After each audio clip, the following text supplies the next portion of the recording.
The hospital called me at 5:47 a.m. and said, "Your twin brother is alive." But this was the second time he had lost hope. I froze. The first time it happened, nobody called me. His son and his wife hid everything from me while my brother suffered alone inside his own home. When I discovered the truth, I walked through their front door wearing his face, his clothes, and his identity. They looked at me with the same cruelty they had shown him for years. They thought they had broken a helpless old man, but they had no idea who had just entered their house. Thank you for being here genuinely. I'd love to know where in the world you're watching from. Drop your country or city in the comments below, and let's see how far Revenge Dad has traveled. Every comment reminds me why these stories are worth telling. Some elements of this story are fictional, shaped for entertainment and education. Names and settings are coincidental. The truth inside them is not. The phone rang at 5:47 in the morning, and I knew before I answered it that something had broken. I had been sitting at my kitchen table in Greenwich for the past 20 minutes, watching the sky outside the window go from black to the particular shade of dark blue that comes just before dawn. 30 years working federal financial crimes had rewired something permanent in me. I had not slept past 6 in the morning since the Clinton administration, and my body treated silence the way other men treated caffeine. I was on my second cup of coffee untouched when the screen lit up with an area code I recognized immediately. 626. Pasadena, California. I picked up on the first ring. Mr. Cole, Mr. Nathan Cole, speaking. This is Patricia Morgan, charge nurse at Huntington Memorial Hospital. I'm calling regarding a patient in Ethan Cole. You're listed as his emergency contact. My hand tightened around the mug. What happened to my brother? Patricia Morgan had the voice of someone who had delivered bad news so many times it had become architecture, solid, load-bearing, built to hold weight without collapsing. Mr. Cole, your brother was brought in by ambulance approximately 2 hours ago. He sustained a fall in his home. We're looking at 2 fractured ribs, significant dehydration, and some additional findings the attending physician will want to discuss with you directly. Is he conscious? He regained consciousness about 40 minutes ago. A pause, deliberate, waited. Mr. Cole, before he lost consciousness in the ER, he was repeating something, the same phrase several times over. My chest went tight. What did he say? He said, "Don't call my son. He'll be angry." I sat with those 7 words for 3 full seconds. In 30 years of investigations, I had learned that the most important information was rarely the loudest. It was the thing someone said when they thought no one was listening, or when the pain got too big to manage the story anymore. 7 words from a hospital gurney. 7 words that landed in my chest like a stone dropping through still water. "I'll be on the next flight," I said, and I was already standing. The flight from JFK to LAX was 5 hours and 50 minutes. I spent most of it staring at the tray table and running inventory on everything I had missed. Ethan and I were identical twins, same face, same crooked nose from a baseball accident when we were 14. Same jaw that our mother always said looked like our grandfather's. People who met us together mixed up our names constantly. People who met us separately sometimes didn't realize there were 2 of us at all. But we had never been the same person. I had spent my career learning that human beings lied, that money revealed character more honestly than almost anything else, and that the people most certain of their own righteousness were frequently the ones worth watching most closely. Ethan had spent his career teaching 17-year-olds about the Civil War and the New Deal, and why history mattered, and he had believed every word of it until the last day. He had one son, Marcus. 38 years old, ran a private real estate investment firm in Los Angeles. Ethan had sold his first house to help Marcus start that company, had co-signed loans, had stood in the gap every single time Marcus needed something, without ever once asking for an accounting. I had told Ethan 4 years ago, over Thanksgiving dinner, that he was giving too much. Ethan had laughed and said, "He's my son Nathan. That's not giving too much. That's just being a father." I had not pushed it. I should have pushed it. The plane touched down at LAX at 11:20, and I had a rental car on the freeway by noon, heading northeast toward Pasadena, with the San Gabriel Mountains rising ahead of me through the haze. Huntington Memorial was a broad, pale building set back from the street behind a row of mature sycamores.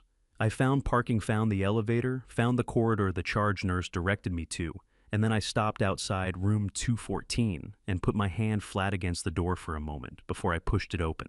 Ethan was awake. He was propped against two pillows, a monitor clipped to his finger, an IV line running into the back of his left hand. He was thinner than I had seen him in years, not dramatically, not in a way that would have alarmed a stranger, but I was not a stranger. I knew that face the way I knew my own reflection, and the man in that bed had lost something that went beyond weight. The skin around his eyes was loose with exhaustion.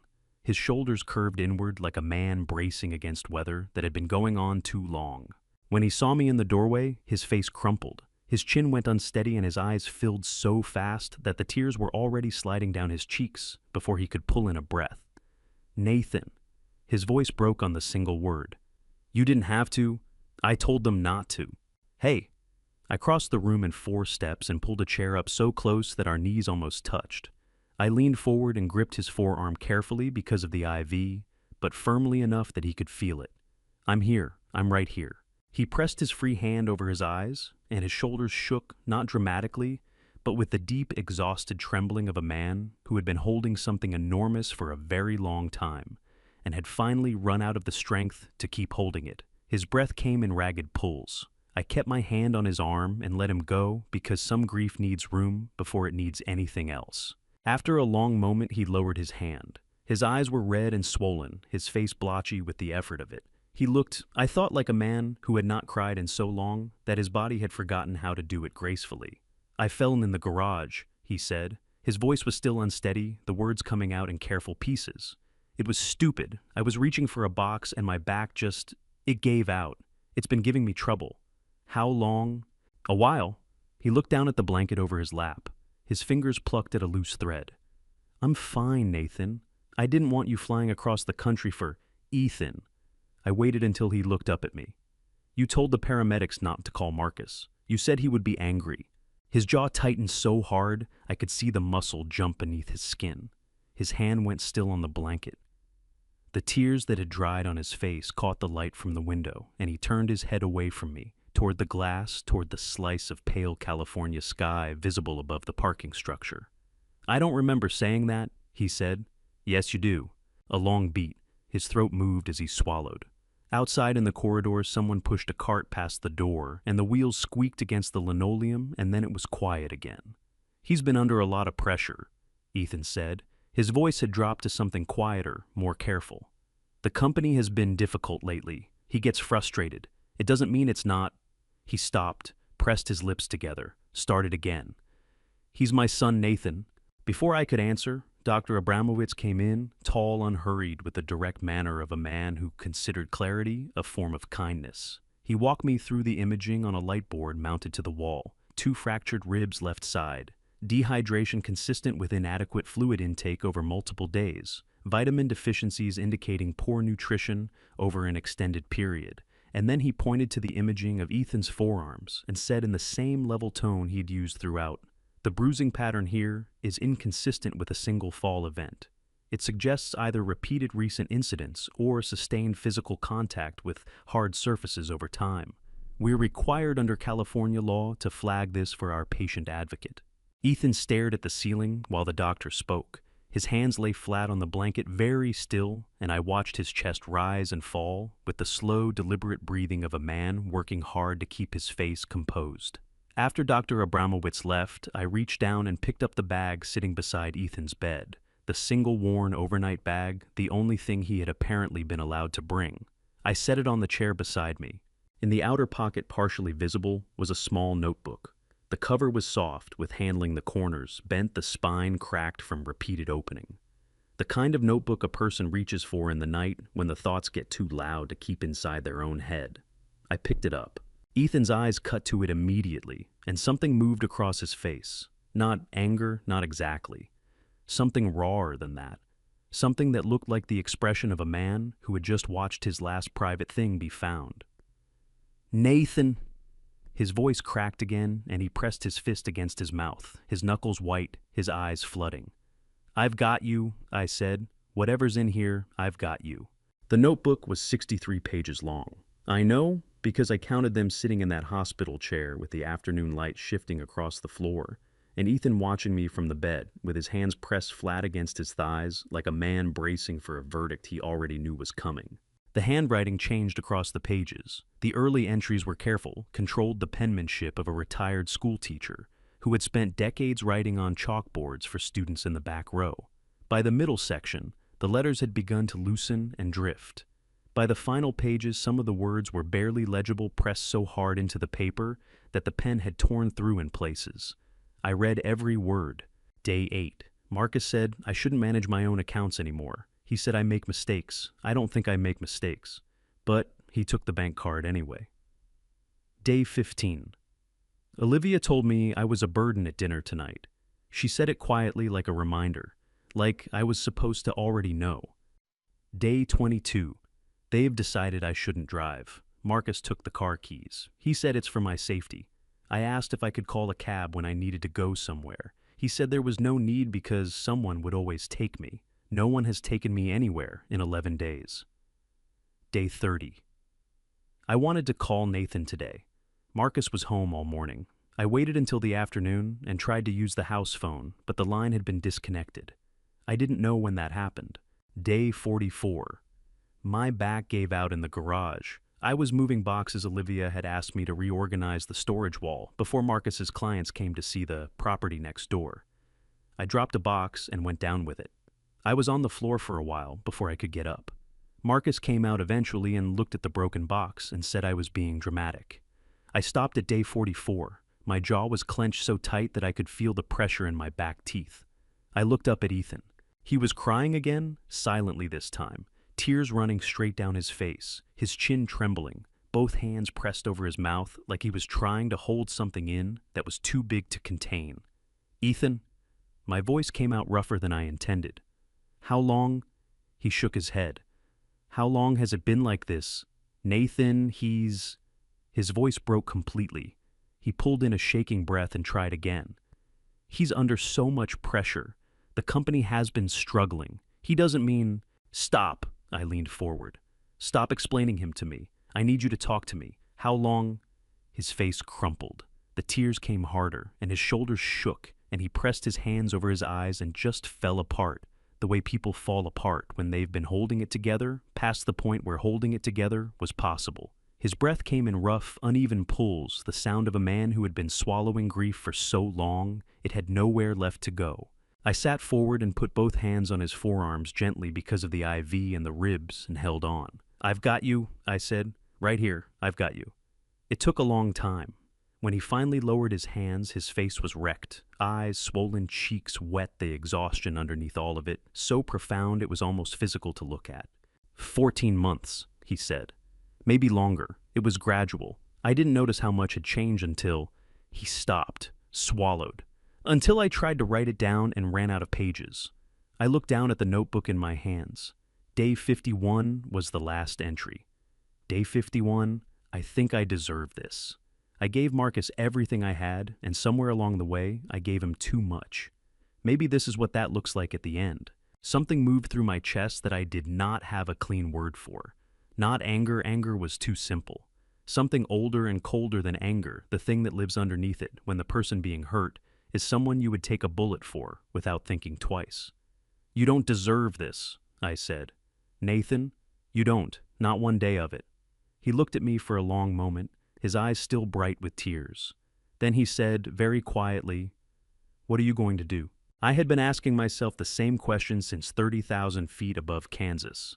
In 30 years of federal investigations, I had walked into situations far more dangerous than a family dispute. I had built cases against men with lawyers on retainer and offshore accounts and connections that reached into places that made my director nervous. I knew how evidence worked. I knew how people cracked. I knew exactly what it took to dismantle a lie that had been built with care.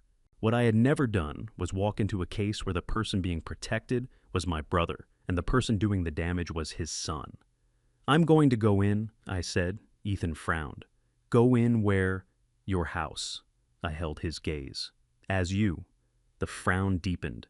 Nathan, we're identical. We've been mistaken for each other our entire lives. Marcus hasn't spent significant time with you in months. You said so yourself. He's barely home. Olivia sees what she expects to see. I set the notebook down on the bedside tray. I go in as Ethan, I stay long enough to find out exactly what's been done and collect what I need. Then it ends. Ethan stared at me. His hands were shaking. I could see the tremor in his fingers, the way his knuckles had gone white where he gripped the blanket. And if Marcus realizes, he won't. You don't know that. I know him less well than you do, and I'm still more suspicious of him than you've ever been. That's an advantage, not a liability. Ethan looked away toward the window. His jaw worked. Outside, a cloud had moved across the sun, and the room had gone a shade dimmer, and I watched my brother's face while he turned the idea over, watched the fear move through him, and the grief, and underneath both of those something else, something small and stubborn that I recognized because I had seen it in him our whole lives. The part of Ethan that had never quite stopped fighting, even when everything else had gone quiet. "There's something else," I said. "I found a document in your hospital intake paperwork, something that had been filed with the court. A petition." I kept my voice level. "Marcus applied for conservatorship, Ethan. He's been trying to have you declared legally incapacitated. There's a hearing scheduled." The color drained from Ethan's face so completely that I reached for the call button on instinct. His mouth opened, closed. His hands gripped the blanket so hard the fabric bunched between his fingers. "He can't." His voice had gone to almost nothing. "He wouldn't." "It's filed. I saw it." A sound came out of Ethan that I had no name for, something between a gasp and a sob, low, and broken, the sound of a man feeling the floor drop out from under him. His whole body seemed to contract, shoulders pulling inward, head dropping forward, and he pressed his fist against his sternum, like something there was physically hurting him. I moved to the edge of the bed and put my arm around him carefully, the ribs, and held on. "Listen to me," I said. "It doesn't go through, I won't let it go through. But I need you to trust me, and I need you to do exactly one thing." He pulled his head up. His face was devastated. "What?" "Sign a power of attorney, today before you leave this hospital. It gives me legal authority to act on your behalf. It means everything I do inside that house is legitimate, documented, and defensible. It protects you, and it protects me." Ethan looked at me for a long moment, his eyes swimming. Then he said, "And then what? I just wait. You go to my house in Greenwich, you rest, you let me work. Nathan, he's my son." His voice cracked on the last word, and fresh tears spilled over, and he didn't bother wiping them. "He's still my son." "I know." I held his gaze. "That's why I'm going instead of the FBI." The barber on Lake Avenue did not ask questions. I had found the place at 7:15 in the morning, 20 minutes after it opened, and I sat in the chair and showed the man a photograph of Ethan on my phone, a picture from 2 Christmases ago, before everything. When Ethan still wore his hair slightly longer on the sides and parted it the way our father had parted his, and I said, "Make me look like this." The barber studied the photo, studied my face, and got to work without a word. 22 minutes later, I looked in the mirror and felt something shift in my chest that I was not prepared for. I had seen my brother's face in mirrors my entire life, but I had never seen it looking back at me with the specific intention of becoming him. I paid in cash, tipped generously, and drove back to the hotel. I had called Detective Carol Waters the night before from the hospital parking structure, while Ethan's cab was still visible, pulling out of the driveway. Waters ran the Elder Financial Abuse Unit at the Los Angeles County Sheriff's Department, a 15-year veteran who had built her career on exactly the kind of case I was about to walk into. I had gotten her name from a former colleague at the Bureau who told me without elaboration that she was the best in the county and did not suffer fools. She had picked up on the second ring. "Detective Waters. My name is Nathan Cole. I'm a retired federal financial crimes investigator. I need 20 minutes of your time, and I think you're going to want to hear what I have to say." A pause.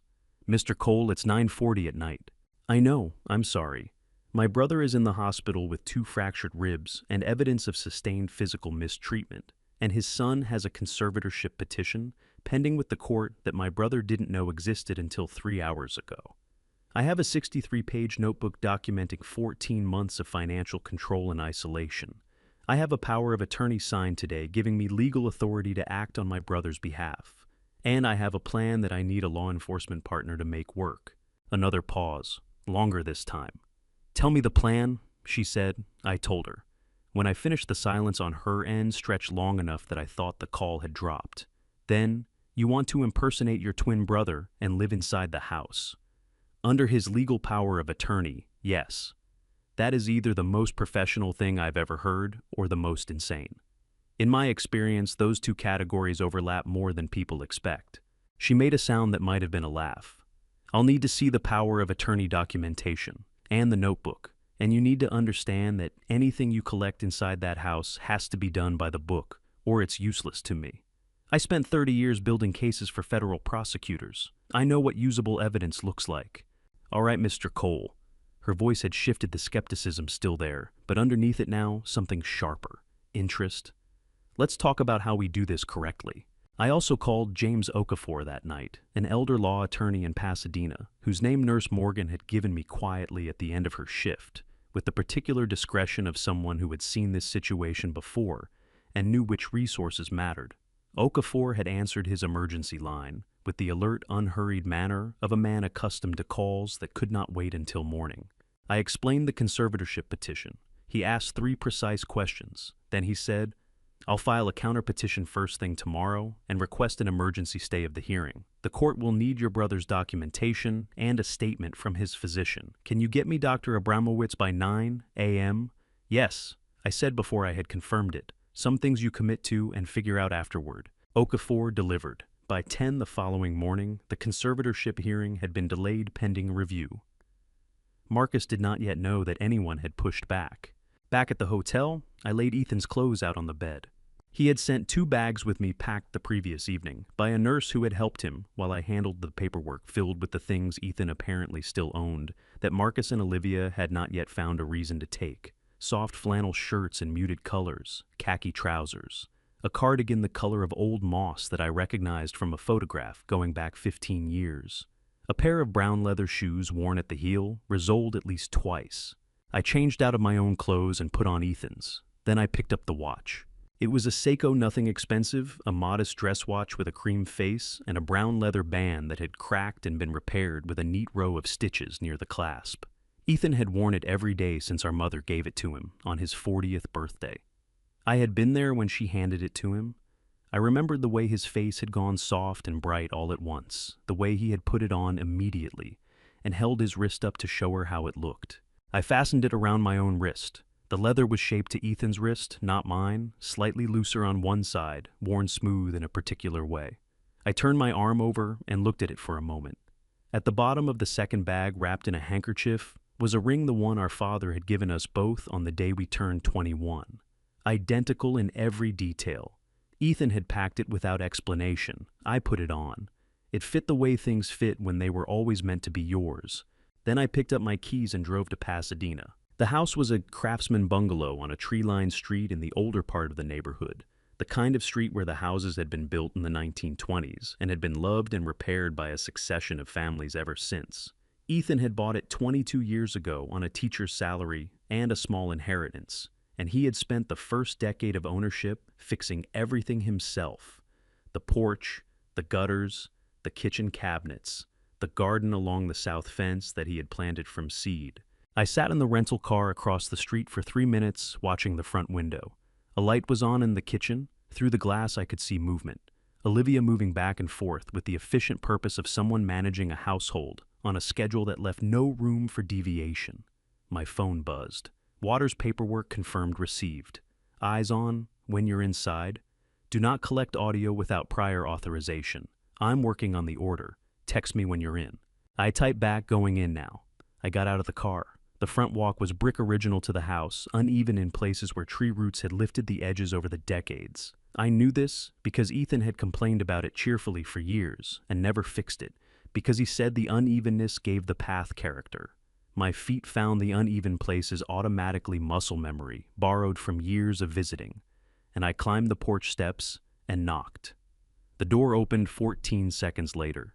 Olivia Reyes Cole was 35 years old, dark-haired, with the composed and carefully assembled appearance of a woman who considered presentation a form of control. She looked at me with an expression that was warm on the surface and measuring underneath the expression of someone taking inventory while smiling. "Dad," she stepped back to let me in. "You look better than I expected." My stomach turned at the word, "Dad," said with the ease of long practice, like a door that swings open without resistance because it has been opened so many times. "Do I said. "Marcus will be pleased. He was worried about you." She closed the door behind me, and I heard the soft automatic click of the deadbolt engaging.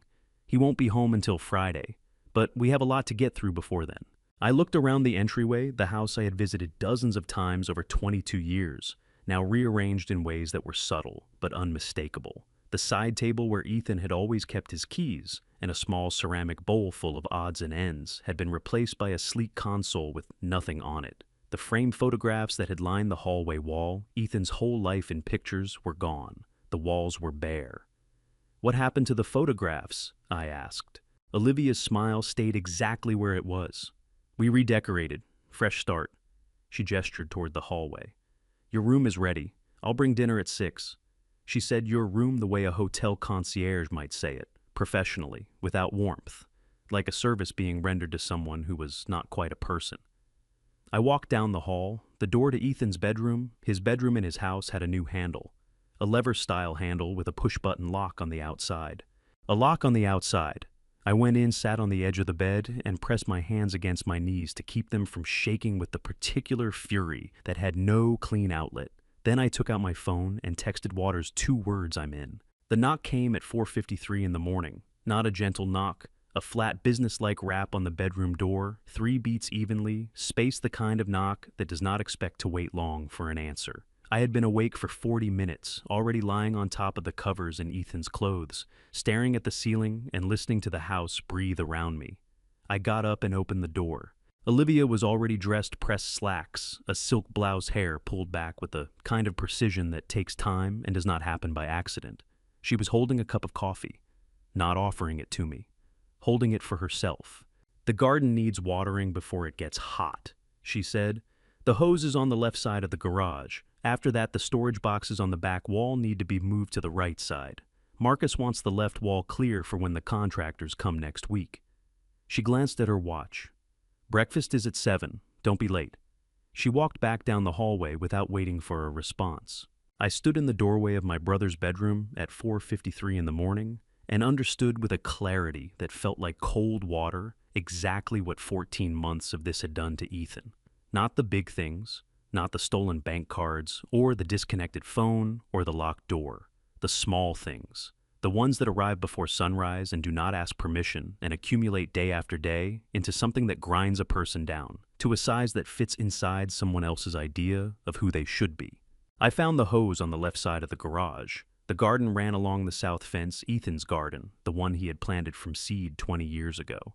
In the early morning light, I could see it was struggling. The beds were overgrown in places, neglected in others, the soil dry and cracked at the edges in a way that told me the watering had been irregular for months. A rosebush near the gate had gone woody and wild, unpruned, reaching in directions that Ethan never would have allowed. My throat tightened. I turned on the hose and started at the far end. After the garden, the boxes. The storage wall in the garage held 43 cardboard boxes of varying sizes.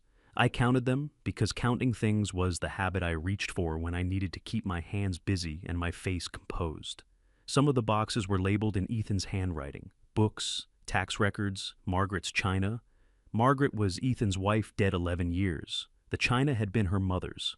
I moved 31 boxes from the left wall to the right. By the time I finished, my lower back was sending sharp complaints up my spine with every lift, and I had a new and visceral understanding of exactly what day 44 in Ethan's notebook had felt like. I went inside and washed my hands at the kitchen sink. Olivia was sitting at the kitchen table with her laptop open and a plate of eggs in front of her. On the counter beside the refrigerator, there was a second plate, 2 pieces of toast dry, and a glass of water. No eggs, no coffee. "Yours is on the counter," she said, without looking up from her screen. I picked up the plate. The toast was cold. I stood at the counter and ate it, standing up looking at the back of Olivia's head, and I kept my face completely empty because the alternative was something I could not afford this early in the process. "Marcus called this morning," Olivia said, still looking at her laptop.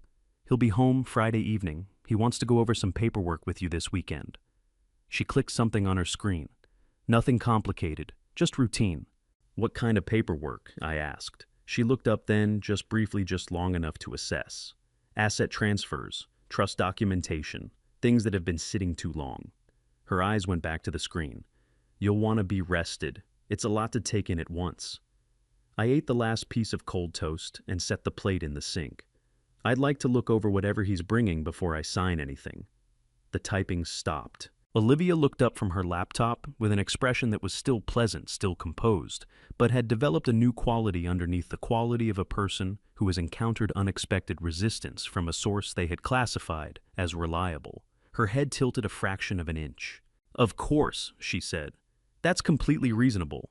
The warmth in her voice was so well constructed that a stranger would have missed the slight flattening underneath it. "Marcus just wants to make sure everything is taken care of, for your security." "My security," I repeated. "You're not getting any younger, Dad." She said it gently. The word dad landed like something dropped from a height. "None of us are. It's just responsible planning." She went back to her laptop. I went to the window above the sink and looked out at the garden, at Ethan's rosebush, growing wild against the fence, reaching for something that hadn't been tended in too long. My eyes burned, not from tiredness, from something that had been building since 4:53 in the morning and had no clean place to go. I pressed my fingertips hard against the edge of the counter until the feeling passed. That evening I sat on the edge of the bed in Ethan's locked room and took stock. First day. Here's what I had confirmed with my own body. The work started before 5 in the morning and was assigned without discussion. The food was portioned and placed separately, a daily reminder of a hierarchy that did not need to be stated, because it was built into every small decision. The paperwork Marcus was bringing on Friday was not routine. No routine document required a person to be rested before reviewing it. I took out the secondary phone, the one Olivia did not know about, kept inside the lining of Ethan's old cardigan, and texted Waters. Day 1. Physical labor starting before 5 a.m. Separate meals, inferior portion. Lock on bedroom door, confirmed operational. Paperwork incoming, Friday asset transfers. Need that audio order before the weekend. Her reply came in under 2 minutes. Working on it. Judge owes me a favor. How are you holding up? I looked around the room, at the bare walls where Ethan's photographs had been, at the window that locked from the outside, at the single overhead light with no bedside lamp, no reading light, nothing that would allow a person to do anything in this room after dark except sleep. I typed back, I keep thinking about what it took for him to still be defending Marcus in that notebook. After all of this. Waters. That's the hardest part of these cases. The love doesn't stop. It just gets used against them. I set the phone down on the bed and pressed the heels of my hands against my eyes until I saw color. My chest hurt in a way that had nothing to do with moving 31 boxes. Outside the locked door, I heard Olivia's footsteps in the hallway, measured unhurried, moving toward the front of the house. Then the sound of the television coming on in the living room. Then nothing. I picked up the phone again and called Ethan. He answered on the first ring. Nathan. Hey. My voice came out steadier than I felt. How's Greenwich? Quiet. A pause. How's my house?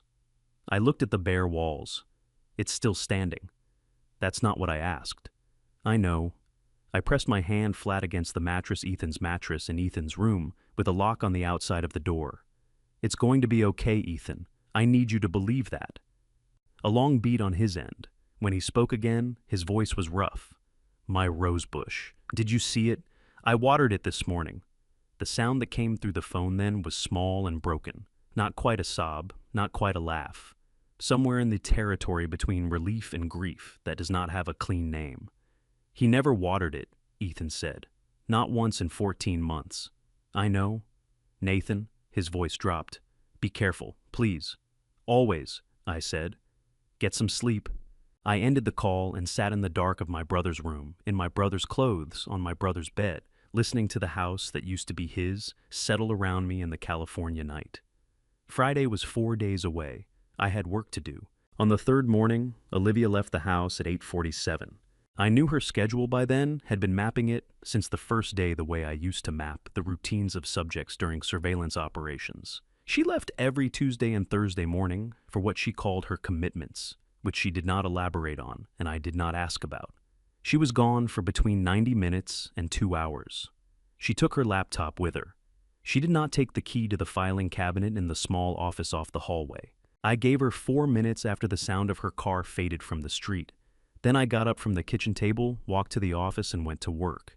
The filing cabinet was a 2-drawer steel unit pushed against the wall behind the desk. the kind of generic office furniture that comes in boxes and takes 45 minutes to assemble and lasts forever. The bottom drawer was unlocked and held what appeared to be household records, utility bills, insurance documents, a folder of receipts going back 3 years. I photographed everything systematically starting at the back. The top drawer was locked. I had the lock open in under 3 minutes using a technique I had learned from a forensic specialist in my second year at the Bureau, who had the philosophy that a good investigator should be able to access anything a criminal could access. The lock was a standard pin tumbler, nothing sophisticated, the kind of lock that communicates the appearance of security rather than the reality of it. Inside the top drawer were 4 manila folders neatly labeled in Olivia's handwriting. The first folder held what appeared to be legitimate estate planning documents, a will beneficiary designations, insurance policies. I photographed each page without reading them thoroughly. I would read them later carefully with Okafor on the phone. The second folder made my hands go absolutely still. It was a property transfer agreement, a legal instrument for conveying the title of a residential property from one party to another. The property described was this house, Ethan's house. 22 years of mortgage payments and repairs, and a garden planted from seed, and a rosebush that no one had watered in 14 months. The transferring party was listed as Ethan James Cole. The receiving party was Marcus David Cole. The date of execution, the date on which Ethan's signature appeared at the bottom of the document next to a notary seal, was the 14th of January, a Tuesday. I pulled out my phone and opened the photograph I had taken of Ethan's hospital admission record. Dr. Abramowitz had given me a copy before I left standard procedure when a family member requests records which I had done methodically before leaving Pasadena the first time. January 14th. Ethan had been admitted to Huntington Memorial on January 12th. He had been unconscious and sedated through January 15th. He had been physically incapable of signing anything on January 14th. The signature on the transfer agreement was a reasonable facsimile of Ethan's handwriting, close enough to pass a casual inspection, not close enough to survive a forensic comparison. I had seen forged signatures for 30 years. This one had the particular quality of someone who had practiced, but not enough. The pen pressure was inconsistent. The letter connection slightly wrong, in the way that happens when a person is copying, rather than writing from muscle memory. The notary seal beside the signature belonged to a notary public named Robert Fisk. I photographed the seal registration number and texted it to Waters along with the photographs of the document. Her reply came back in 11 minutes. Robert Fisk surrendered his notary commission in October 2023, 14 months before this document was executed. That seal is fraudulent. Nathan, this is forgery and notary fraud. 2 separate felonies under California Penal Code 470 and Business and Professions Code 8214. I'm adding this to the file. I sat back in the desk chair and pressed my fingers hard against the bridge of my nose, breathing carefully through the anger that was trying to find its way out through my hands. They had forged his signature while he was unconscious in a hospital bed. They had used a fraudulent notary seal to make it look legitimate. They had been planning to transfer his house, the house he had lived in for 22 years, the house that held every photograph of his wife and his son and his life before any of this, without him ever knowing it had happened until it was already done. I put the folder back exactly as I had found it. The third folder held financial statements, 2 parallel sets of records for Marcus's company, which I recognized immediately as the structure of a fraudulent reporting scheme. The legitimate records and the version prepared for outside presentation were different in ways that added up to approximately $3 million over 18 months. I photographed every page and sent them to Waters with a note, "Get these to someone at DFPI. This isn't just elder abuse anymore." The fourth folder, I almost missed it, was thinner than the others and had slipped toward the back of the drawer. Inside was a printed email chain, the paper slightly creased as though it had been folded and unfolded several times.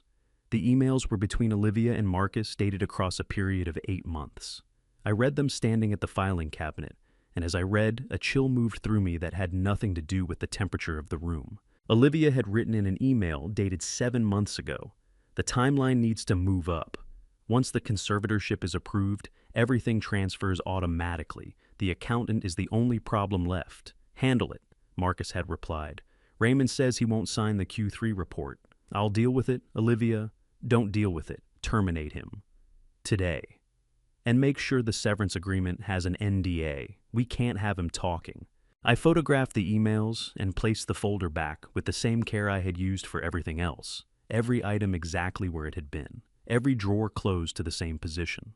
I was back at the kitchen table with a cup of coffee I had made myself black from the pot Olivia had left, when I heard her car in the driveway at 10:23. She came in through the back door, set her laptop bag on the counter, and looked at me, sitting at the kitchen table. Her eyes moved across the room in a quick automatic sweep. The kind of check a person performs when they want to know if anything has changed without appearing to want to know. "Good morning," she said.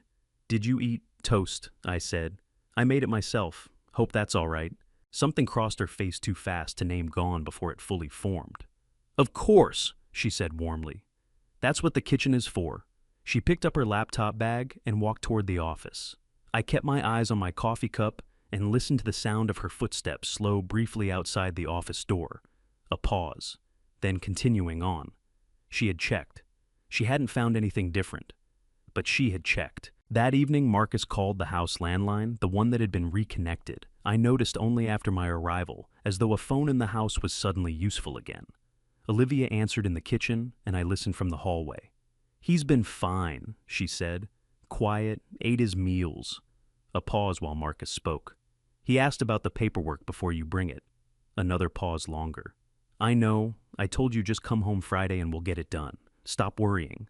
She hung up and stood in the kitchen for a moment with her hand still on the receiver. Then she straightened her shoulders and walked toward the back of the house without looking in my direction.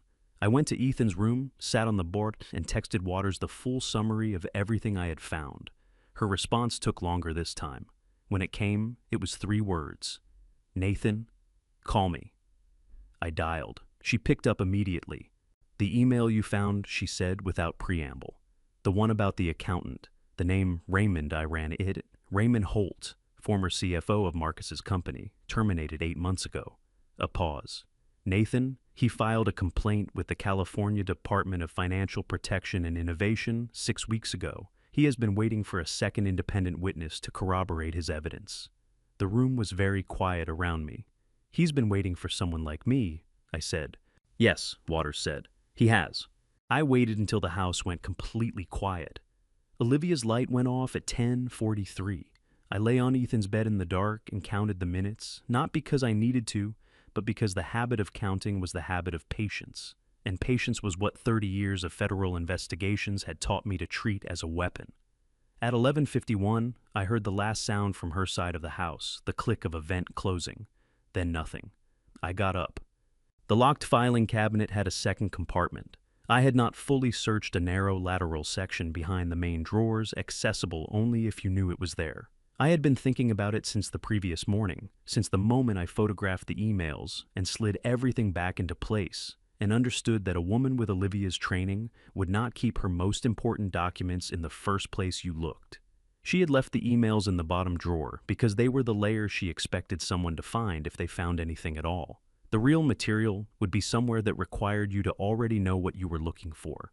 I found it behind a manila envelope of old tax returns, a court filing, 41 pages tabbed and color-coded, with the kind of organizational precision that told me a lawyer had assembled it with intention and care. The cover page read, "Petition for appointment of conservator of the person and estate. In the matter of Ethan James Cole, proposed conservatee." My legs went unsteady. I sat down on the floor, right there back against the cabinet, and read. Marcus had filed the petition 6 weeks ago. The grounds were spread across 12 pages. Ethan's alleged cognitive decline, his supposed inability to manage his own finances, a documented history of what the petition called poor decision-making and susceptibility to financial exploitation. Every paragraph was precise, every paragraph was plausible, and every paragraph was constructed from real events bent just far enough to mean something entirely different from what had actually happened. The garage incident from day 44 in the notebook, the one where Ethan's back gave out, and Marcus said he was being dramatic, had been reframed in the petition as an example of Ethan's increasing physical instability and lack of judgment regarding his own limitations. The disconnected phone line was described as Ethan's own request to simplify his household. The bank card Marcus had taken was characterized as a voluntary transfer of financial management to a trusted family member. 30 years of reading fraud documents. I had never felt nausea this specific before.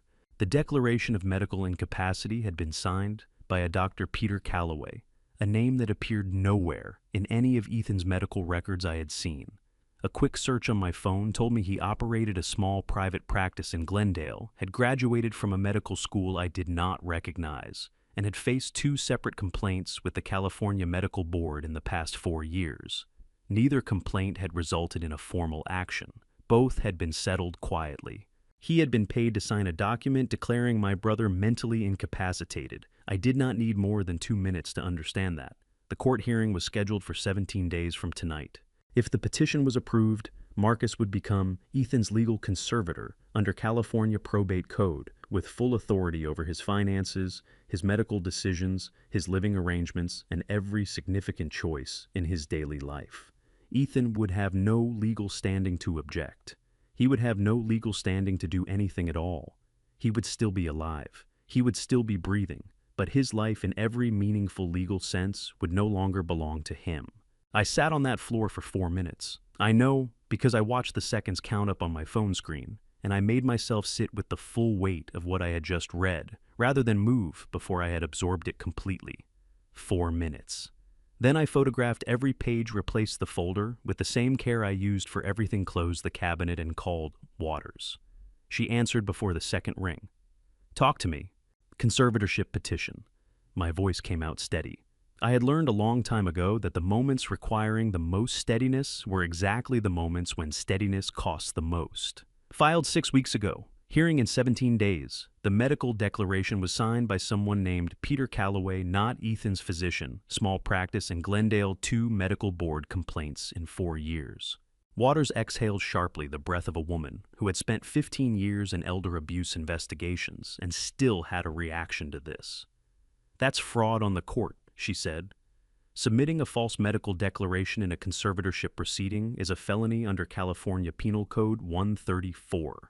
Nathan, if this goes through, Ethan loses everything. Financial control, medical decisions, legal standing, all of it transferred to Marcus permanently by court order. It doesn't go through. We have 17 days, and we still need corroboration on the financial. It doesn't go through," I said again, the second time steadier than the first. "What do you need from me right now?" Waters was quiet for 3 seconds. When she spoke, her voice had shifted into the tone I recognized from the best investigators I had worked with. Over the years, not louder, but cleaner. Organized, the sound of a person who has processed the information and is now only interested in action. "I'm opening a formal elder financial abuse investigation under California Welfare and Institutions Code, Section 15610.30, she said. "That gives me subpoena authority and legal standing to request the court delay the hearing pending investigation. But I need the audio order before Friday. Marcus comes home Friday." "Yes." "Then I'm calling the judge tonight." A pause. "Nathan, don't move on anything else until I confirm the order. Every piece of evidence from this point forward needs to be airtight. No exceptions." "Understood. Get some sleep." I almost laughed. I ended the call and stood in the dark office with the phone warm in my hand, looking at the filing cabinet that held 41 pages designed to erase my brother from his own life while he was still breathing. 17 days. Each one of them mattered. I put the phone in my pocket and walked back down the hallway to Ethan's room.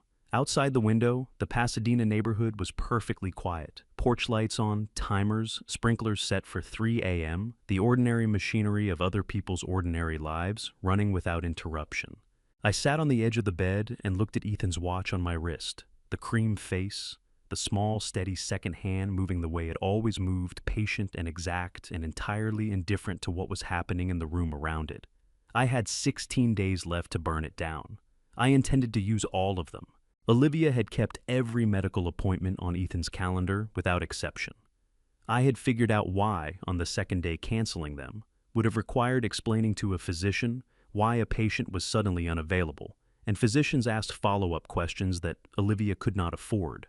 So she kept the appointments and came along to manage what got said inside them. It was the kind of careful thinking that had kept this situation invisible for 14 months. It was also the mistake that was about to cost her everything. Dr. Susan Porter had been Ethan's physician for 9 years. Her office was on the third floor of a medical building, 2 blocks from Huntington Memorial, a clean, unhurried space that smelled like coffee and old paperbacks. She was 58, compact, with silver-streaked hair, and the particular stillness of someone who had spent decades learning to listen before speaking. Olivia sat in the waiting room. I went in alone.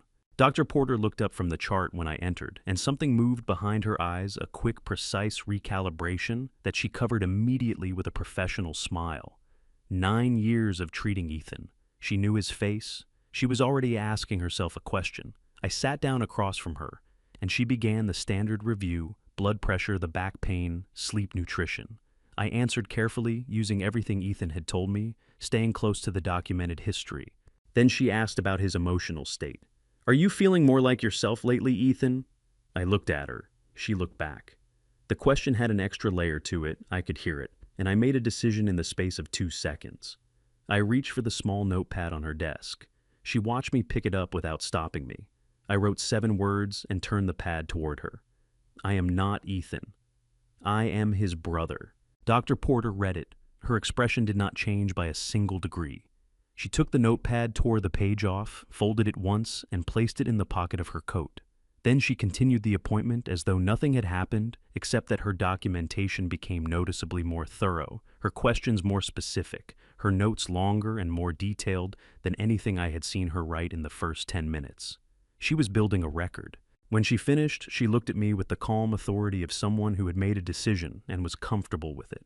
"I want to schedule a full evaluation next week. Comprehensive physical, cognitive, nutritional. I'll need your son-in-law's cooperation on the scheduling." I understood immediately. She was creating a reason to see Ethan again, a legitimate medical reason that Olivia could not refuse without raising questions. "Of course," I said. In the waiting room, Olivia stood when she saw us. "Everything all right?" "Dr. Porter wants some additional tests," I said. Olivia's jaw tightened by a fraction. She looked at Dr. Porter. "Is that really necessary?" Dr. Porter met her eyes with the pleasant, immovable expression of someone who had not become a physician by being moved by social pressure. "I wouldn't suggest it if it weren't Mrs. Cole. We want to make sure everything is being properly monitored. I'm sure you agree." It was not a question. Olivia heard that. "Of course," Olivia said. In the car on the way home, Olivia drove without speaking for 4 blocks. Then, "You seemed different in there today." "The doctor says my memory is going," I said, looking out the window. "I get confused sometimes." "Yes." Her voice had flattened in a way that had nothing to do with the words themselves. "That's what happens." She did not say anything else. But when we stopped at a red light, I watched her hand tighten on the steering wheel until her knuckles went pale. She was not satisfied with that answer. She was deciding what to do about it. That evening she called Marcus. I stood in the hallway and listened through the kitchen door. "Come home tomorrow," she said. "Don't wait until evening. Come in the morning." A pause. "Because I said so, Marcus. Something is off, and I want this done." She hung up. Her footsteps moved toward the hallway. I was back in Ethan's room with the door closed before she reached the hall. I texted Waters one line. "She's moving the timeline. Marcus coming tomorrow morning." Waters replied, "In under a minute, audio order approved. You're clear to record as of tonight." Marcus arrived at 9:14 in the morning. I heard his car in the driveway, heard Olivia's quick footsteps crossing the kitchen floor to meet him, heard the low exchange of voices near the front door that stopped the moment I appeared in the hallway. Marcus looked at me with a smile that reached his eyes just far enough to be convincing and said, "Dad, you look good." He crossed the room and hugged me firm, practiced the hug of a man who understood its function. "Marcus," I said.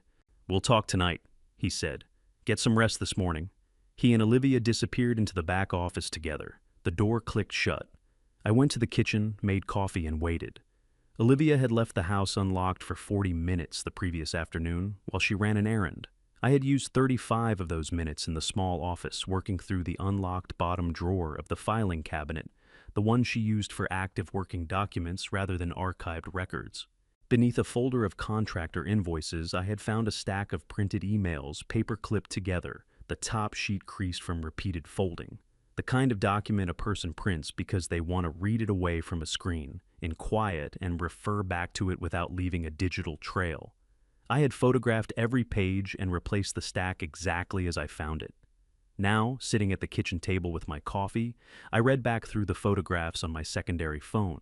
The emails were between Olivia and Marcus, spanning 8 months. Reading them in sequence was like watching a building being constructed from the foundation up, each message adding another layer, another support beam, another calculated decision made in advance of the moment it would be needed.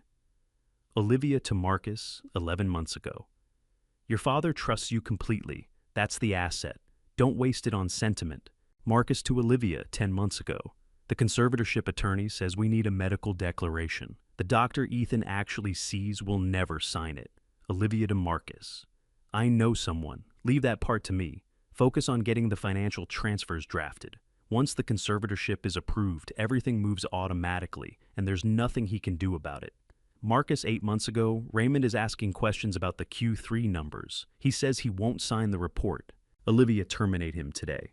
NDA and the severance. Do not let him leave that building with anything in his hands. And then 6 months ago, a single email from Olivia that I read 3 times before I was certain I had understood it correctly. If anything goes wrong, the paper trail points to Ethan. His signatures are on everything. His cognitive decline is documented. By the time anyone looks closely, Marcus will be the one who tried to protect a confused old man from his own bad decisions. Make sure you understand what that means. You are never the villain in this story. You are always the son who tried. My coffee had gone cold. I had not noticed. The nausea was physical, a slow roll through my chest that had nothing to do with what I had eaten and everything to do with the specific premeditated coldness of those words. You are never the villain. They had not stumbled into this. They had architected it email by email, month by month, with the patience of people who believed they would never be found. I texted Waters the photographs. Her reply came back in 4 minutes. This confirms Olivia as the primary architect. Marcus was the instrument. Nathan, she has legal training. She knew exactly what she was building. A second message, I ran her bar history. JD, from Southwestern 2014, failed California bar twice. Worked as a paralegal for 5 years. She knows where the lines are. She just thought she was staying behind them. I put the phone in my pocket and looked up. Olivia was standing in the kitchen doorway. I did not know how long she had been there. Her expression was composed, pleasant even, but her eyes were doing something different from her mouth. They were moving across the kitchen in that same quick inventory-taking sweep I had noticed on her first day back from her errands. Looking for what had changed. Thinking about something, she asked. Just the coffee, I said. It went cold. She crossed to the counter and poured herself a glass of water. Stood with her back to me for a moment. Marcus wants to go over the paperwork after dinner tonight. Nothing complicated. She turned around. I just want you to know that everything we're doing is because we love you. You understand that, don't you? The word love landed in my chest like something counterfeit, the right shape, the wrong material. I understand, I said. She smiled and walked back toward the office. My hands flat on the table had been trembling for the past 2 minutes. Not from fear, from the effort of keeping everything I felt from showing on a face that was not entirely mine. That evening, I called Waters from Ethan's room. She's the one, I said. Marcus is scared. Olivia is not. I know, Waters said, which makes her more dangerous. A pause. The audio order is active. Whatever Marcus says tonight, we'll have it. And if he doesn't say enough, then we use what you already found. But Nathan, her voice dropped half a register. Let him talk. Guilty people always want to explain themselves. You know that better than anyone. I did know that. I set the phone down and looked at Ethan's watch on my wrist, the cream face, the cracked leather band, the small, steady tick of a man who had trusted the wrong people for 14 months and survived it anyway. Tonight, Marcus would come to the table thinking he held every card. He had forgotten which Cole brother had spent 30 years learning how the game was played. Before I tell you what Marcus said, that Saturday night sitting in his father's living room, thinking he was speaking to a confused old man who would never remember the details. Drop a 9 in the comments to let me know you're still here with me. I want to know how many of you saw this coming. Heads up, this story contains fictional elements crafted for entertainment and educational purposes. Some details may not reflect any single real event. If that's not for you, it's completely okay to step away and find content that fits better. Dinner was pot roast and silence. Olivia had cooked it herself, a deliberate choice. I suspected the kind of domestic normalcy that was meant to signal that everything in this house was fine and loving and exactly as it appeared. She served Marcus first, then herself, then set a smaller plate at the far end of the counter for me, without comment. I carried it to the table and sat down and ate while Marcus talked about traffic on the 10 and a client meeting that had run long and the particular difficulty of managing people who didn't understand long-term vision. He did not ask me a single question for the entire meal. Afterward, Olivia disappeared into the back of the house. Marcus settled onto the couch in the living room with the ease of a man in his own home, which was exactly what he believed this to be. He set a leather portfolio on the coffee table, poured 2 fingers of whiskey from the bottle on the sideboard, did not offer me any, and looked at me with the particular expression of a man about to do something he had practiced. "Sit down, Dad," he said. "Let's talk." I sat in the chair across from him. In the collar of Ethan's flannel shirt pressed against my skin was a device the size of a shirt button, cleared by the court order Waters had secured 2 nights ago. Every word in this room was being transmitted to a receiver in Waters' car parked 4 blocks away. Marcus leaned forward, elbows on his knees, and his voice dropped into the register that people use when they want to sound like they are confiding something precious. "I know this has been hard," he said. "The last year, all the changes. I want you to know that everything Olivia and I have done, every decision, has been about protecting you." "Protecting me," I said. "You're 65, Dad. The world is complicated. Money is complicated. You worked your whole life, and you deserve to have someone looking out for your interests." He picked up the whiskey glass, turned it in his hand. "That's all the paperwork is. Protection."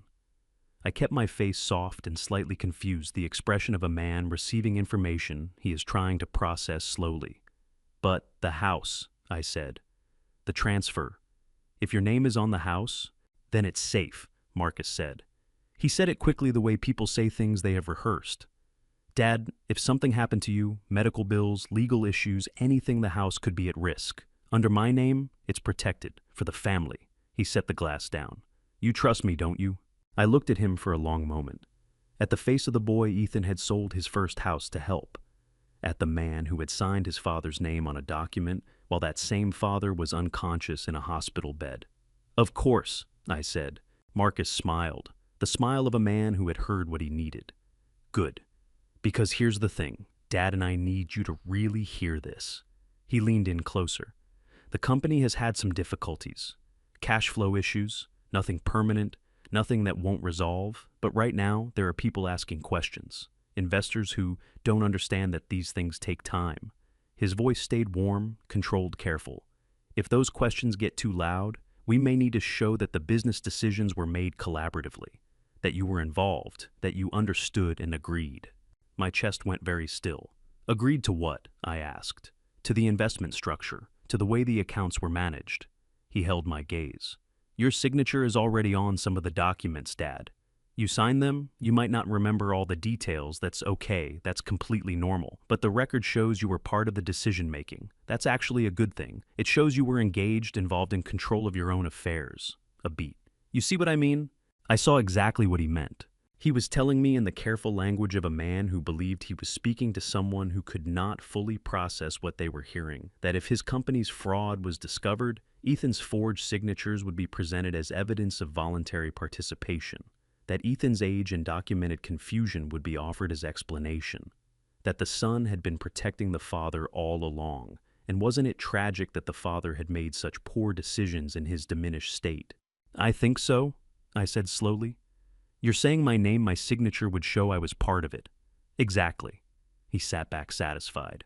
"So when we go over the paperwork tomorrow, just remember, this is all to protect you. Everything points back to decisions you made. That's actually your protection." In the collar of Ethan's shirt, the device recorded every word. 4 blocks away, I knew Waters was listening. I nodded slowly and said, "I trust you, Marcus." He smiled and picked up his whiskey glass. "Good man." After he went to bed, I sat in the dark living room for a long time without moving. The device against my skin felt very small and very significant at the same time. Outside, a car passed on the quiet street, its headlights sweeping briefly across the ceiling. My phone vibrated. Waters. Got it all. Admission of intent to use a third-party signature as cover for financial fraud. Confession that he knew the signatures were on documents the signatory didn't understand. This is wire fraud, elder financial abuse conspiracy. Nathan, this is enough to move. I type back, not yet. I still need Raymond, and I need Ethan in the room when it ends. A pause, then understood. But Nathan, be careful. Olivia is smarter than Marcus, and she's been watching you since the appointment. I looked toward the hallway. Dark, quiet. Somewhere in the back of the house, Olivia was either sleeping or thinking. With her, I was never entirely sure which. I typed one word back to Waters I know. I left the house at 7:19 in the morning while Marcus was still asleep, and Olivia was in the shower. I had told her the night before casually that I wanted to walk to the pharmacy on the corner. My blood pressure medication, I said, running low. She had nodded without looking up from her phone. It was the kind of errand that required no escort and raised no questions, and I had chosen it carefully for exactly those reasons. I drove to the hotel instead. Waters was already in the conference room when I arrived, a small windowless space off the lobby that smelled like carpet cleaner and stale air, the kind of room designed for conversations that needed walls around them.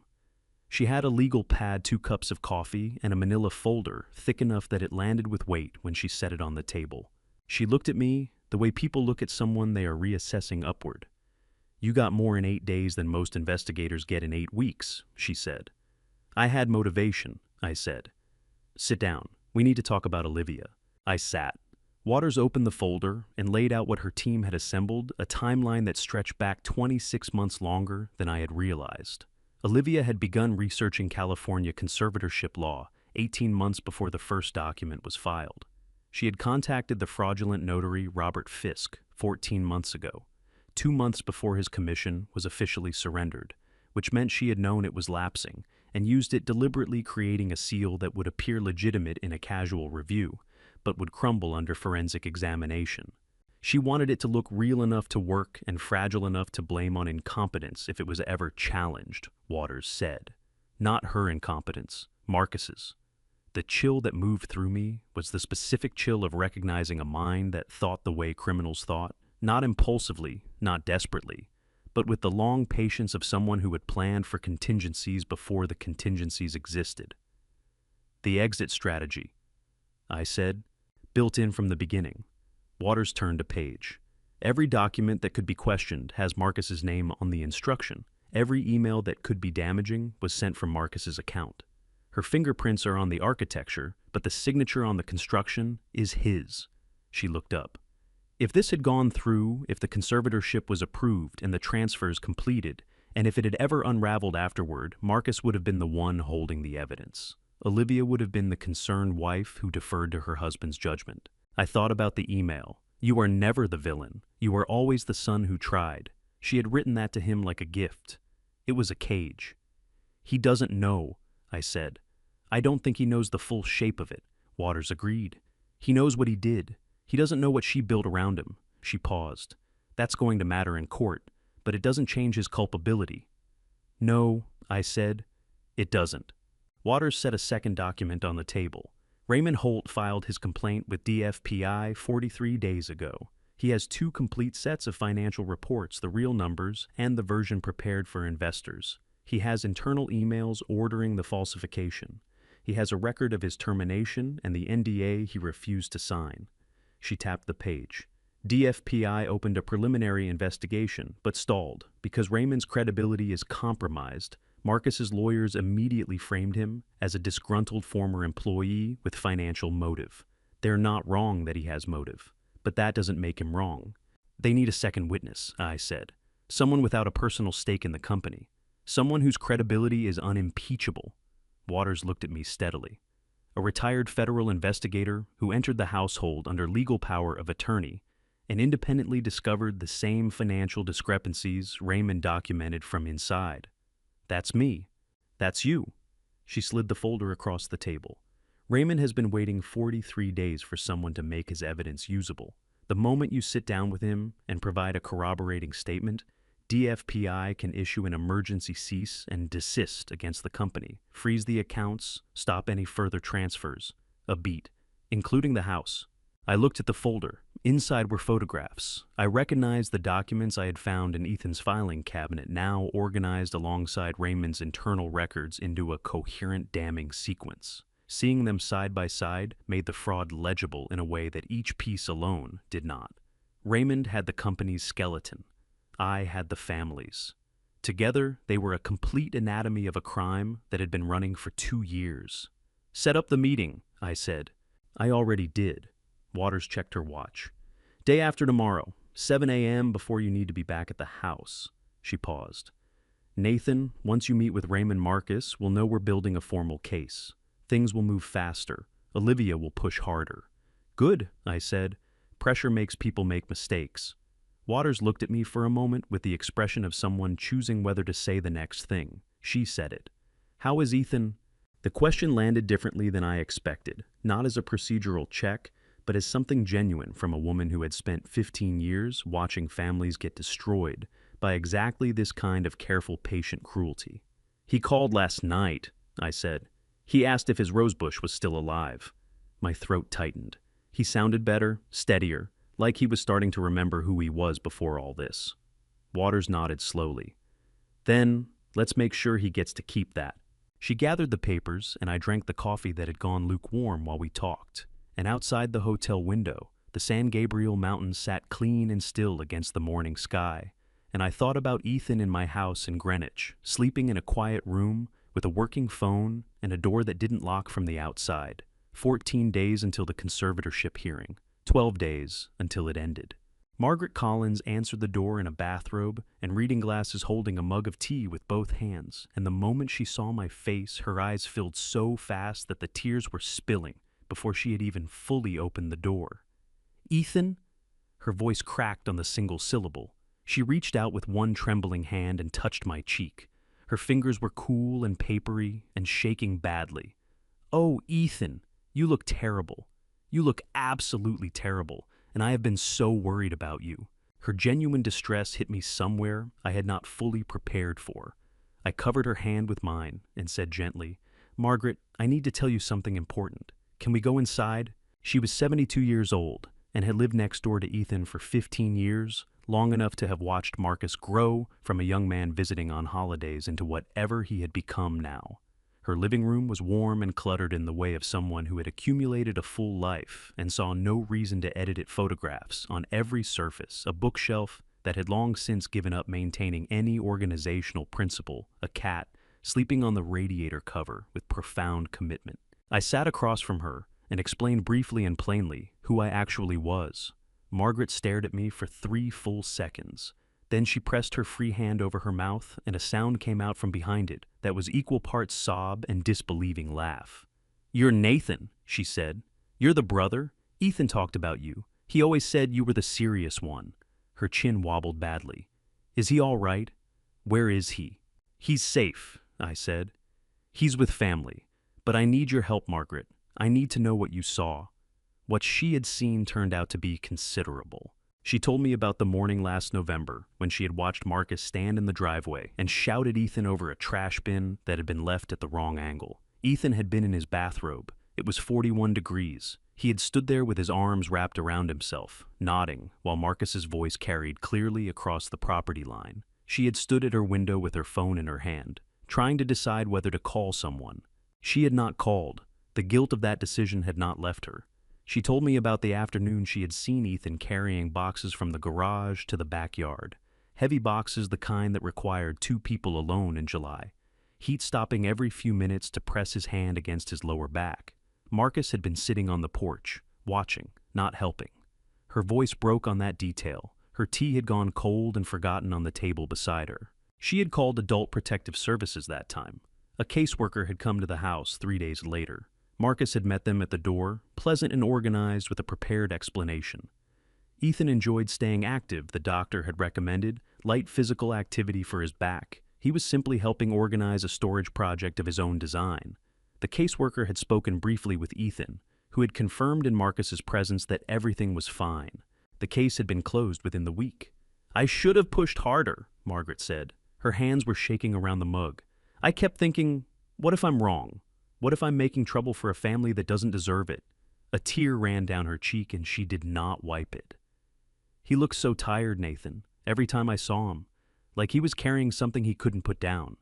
"He was," I said. My throat was tight enough that the words came out rougher than I intended. "But he's putting it down now. That's why I'm here." Margaret set her mug down and straightened in her chair with the particular resolve of a woman who had made a decision. "Tell me what you need." She had photographs, 4 of them taken on her phone over a period of 6 months. Ethan carrying boxes, Ethan weeding the garden in summer heat, while Olivia sat in the shade. Ethan standing alone on the porch in the rain, because as Margaret explained, the back door had been locked, and he had been outside when they locked it, and he had stood there for 20 minutes before anyone let him in. That last one made my hands curl into fists against my knees. "Will you make a formal statement?" I asked. "To a detective from the sheriff's department?" "Yes," Margaret said without hesitation. "I should have done it 11 months ago. I'm not going to miss the chance again." Frank Delgado was waiting for me at a picnic table in Garfield Park, 20 minutes away, with 2 cups of takeout coffee and the expression of a man who had been rehearsing this conversation for a long time and was ready to have it. He was 68 barrel-chested, with the careful movements of someone managing a bad knee, and he had known Ethan since they were both 26 years old and coaching the same Little League team, in a league neither of them had any business coaching. He pushed one of the coffees across the table without preamble. "You're not him?" he said. "No," I said. "I'm his brother." Frank nodded slowly, like this confirmed something he had already worked out. I figured something was different. Ethan never liked black coffee. He looked at the cup in front of me. I brought 2 black because I didn't know which one was coming. Something about that small, careful observation, the 40 years of friendship compressed into a coffee order, made my chest ache in a way I had not expected. Frank told me that Ethan had called him regularly every 2 or 3 weeks for the 30 years they had been friends. The calls had stopped abruptly 18 months ago. Not tapered off, stopped. 1 week, there was a call. The next week, there was not, and there had not been one since. He showed me the last text message Ethan had sent. It was 4 lines.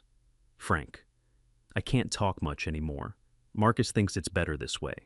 I'm sorry." 4 lines, 40 years of friendship, and 4 lines of apology for an ending that had not been his to make. Frank's jaw was tight when he put the phone away. His eyes were red at the rims, but he was not going to cry. I could tell he was the kind of man who converted grief directly into something harder and more purposeful. "What do you need from me?" he asked. "The text, a statement. Your account of the friendship and when contact stopped." I paused. "And anything else Ethan told you in the months before the calls stopped about how things were at home?" Frank looked at his coffee for a moment. Then he said, "He told me once, maybe 2 months before it went quiet, he said Marcus was helping him manage his finances. Said it like it was a good thing, like he was relieved." His voice dropped. I remember thinking it sounded strange. Ethan was never careless with money. He was a school teacher for 30 years. You don't survive that on careless. He looked up. I should have said something. "You're saying it now?" I said. Frank nodded. His hand around the coffee cup was steady, but I could see the tendons in his forearm standing out with the effort of keeping it that way. "Tell Ethan," he said, "that I still have those Giants tickets whenever he's ready." I stood up and shook his hand, and his grip was firm and held a beat longer than a normal handshake, the kind of grip that means something beyond courtesy. Walking back to the car, I checked my phone. A message from a number I did not recognize. Not Waters, not Okafor, not Raymond. "I know you're not Ethan. We need to talk." M. I stopped on the path and read it twice. M. Marcus was at the house. Olivia never used initials, which meant there was someone else. Daniel Crawford called me back within 3 minutes of my reply. I had been standing on the path in Garfield Park, with Frank Delgado's handshake still warm on my palm, and a message on my phone that had no business existing. The M could have been Marcus. It could have been a wrong number. It could have been something Olivia had arranged to test me. I had replied with 2 words, "Who are you?" and waited. 3 minutes was a short time to call back if you were unsure. It was exactly the right amount of time if you had been waiting for someone to ask. "My name is Daniel Crawford," he said. "I was Marcus's business partner until 20 months ago, when Olivia decided I was a liability and arranged my exit with the kind of efficiency that told me she had been planning it for a while." His voice was controlled, but the control was doing visible work, the voice of a man who had rehearsed being calm about something that still made him furious. I have a settlement agreement with a non-disparagement clause and a lawyer who has told me on 4 separate occasions to stay quiet and cash the check. But you didn't stay quiet, I said. I stayed quiet for 19 months. A pause. Then I started seeing someone coming and going from that house who moved wrong. He explained. His old office had been 3 blocks from Ethan's house, the office he had cleaned out on a Tuesday afternoon, when Olivia had his keycard deactivated before he had finished packing his desk. For 20 months, he had driven past that street twice a week, not because he was watching, he said, but because the route was there, and he had not yet found a reason to change it. He had met Ethan 6 times over 4 years of partnership dinners and company events. Ethan always led with his right shoulder when he walked a slight forward lean that Daniel had noticed the way you notice small things about people you meet repeatedly in formal settings. The man coming and going from the house in the past 10 days led with his left. I didn't know what you were doing, Daniel said, but I knew you weren't him, and whatever you were doing, I thought you should know what I know. He had emails. Correspondence from before the buyout. Olivia discussing the conservatorship framework 18 months before the petition was filed in language that told him reading it now that the plan had been in motion long before any of them knew it existed. He had not understood what he was reading when he saved it. He understood now. I told him to send everything to Detective Waters. Already done, he said, 30 minutes ago. I've been sitting on those emails for 8 months waiting for someone to be in a position to use them. A beat. Mr. Cole, whatever you're doing in that house, finish it. I said I intended to. Raymond Holt was already at the corner table when I arrived at the coffee shop on Colorado Boulevard at 7 minutes past 7. He was 54 years old and looked older in the particular way of a man who has been carrying something heavy for 8 months, with nowhere to set it down. His coffee was untouched. On the table in front of him was an accordion folder that he kept one hand on throughout the time it took me to cross the room and sit down the grip of a man guarding the only leverage he had left. He looked up when I pulled out the chair. His eyes were steady but rimmed red in the way that has nothing to do with tears and everything to do with the kind of sleeplessness that becomes a permanent condition after enough months of it. "You're Nathan Cole," he said. Not a question, a confirmation the way a man speaks when he has been told something and needs to hear it confirmed out loud before he can proceed. "Yes. Waters told me what you found inside the house." He pressed his lips together hard, and a muscle jumped in his jaw, and for a moment he looked like a man deciding whether to say the next thing. He said it. "I need you to know, I tried to stop it from the inside. When Marcus told me to adjust the Q3 numbers, I refused. I put it in writing an email to Marcus, stating that the reports did not reflect actual fund performance, and that I could not certify them under my professional license." His hand on the accordion folder had gone white-knuckled. He fired me that same afternoon. By the time the security guard walked me to the elevator, the IT department had already revoked my credentials. I couldn't have gone back for a staple off my own desk. "But you kept copies," I said. He nodded. "I kept everything. I had been keeping copies for 6 weeks before that day, since the first time Marcus asked me to adjust a number, and I understood what adjusting it actually meant." He pushed the folder across the table with both hands.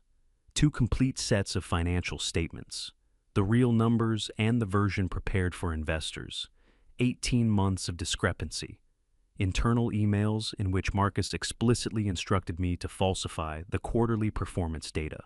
A spreadsheet I built myself, tracking which investor accounts were being used to service obligations to other investors.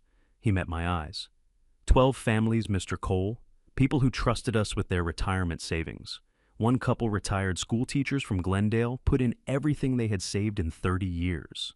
My chest tightened in a way that had nothing to do with the coffee I had not touched. I opened the folder and looked at the first page. The numbers were exactly as Waters had described, organized with the meticulous clarity of a man who had understood from the moment he packed his desk that this documentation would need to be irrefutable. Every figure cross-referenced, every email time-stamped, every discrepancy annotated in Raymond's precise accountant's handwriting, with a note explaining what the correct figure should have been and why.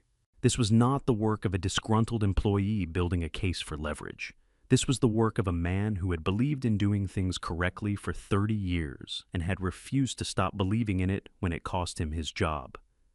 "DFPI received your complaint 6 weeks ago," I said. "Why did the investigation stall?" Raymond's jaw tightened. Marcus's lawyers filed a response within a week. They characterized me as a disgruntled former employee seeking financial leverage in an ongoing compensation dispute, a pause that cost him something. They were not entirely wrong that I'm angry, but anger does not make the spreadsheets inaccurate, and my anger does not change what those 12 families lost. No, I said, it doesn't. I closed the folder and slid it back across the table toward him. Keep the originals. Waters will coordinate the formal submission to DFPI. Once they have corroborating testimony from an independent witness, someone with no financial stake in the company, they can issue an emergency cease and desist, freeze the accounts, stop any further transfers. I paused. Including the house. Raymond stared at the folder. His jaw worked through something private. When he finally looked up, his eyes were very bright and his voice had dropped into the register that men use when they are close to the edge of composure and have decided to stay on the right side of it by sheer force of will. 8 months, he said.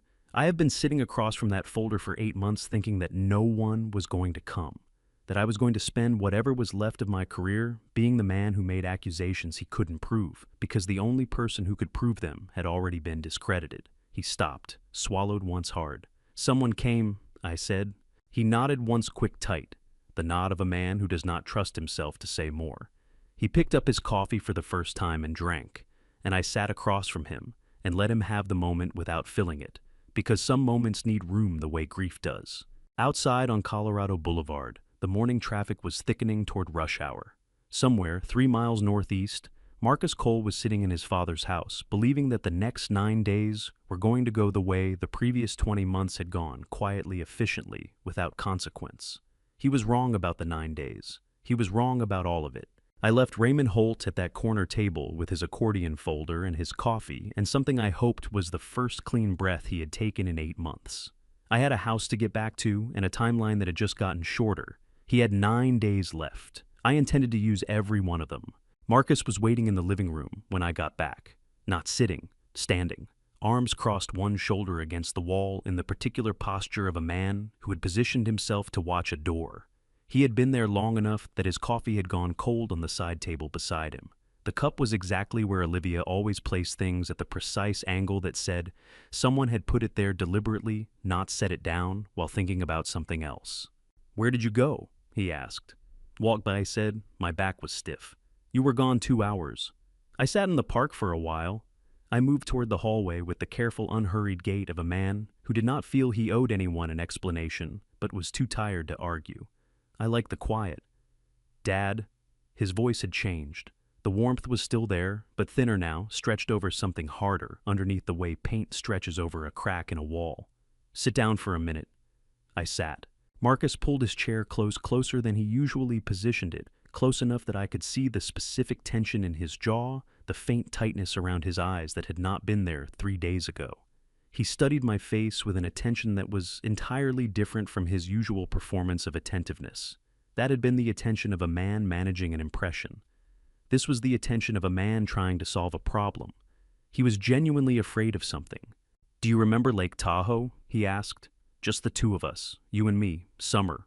I was maybe 12. The question landed with the quiet precision of a test.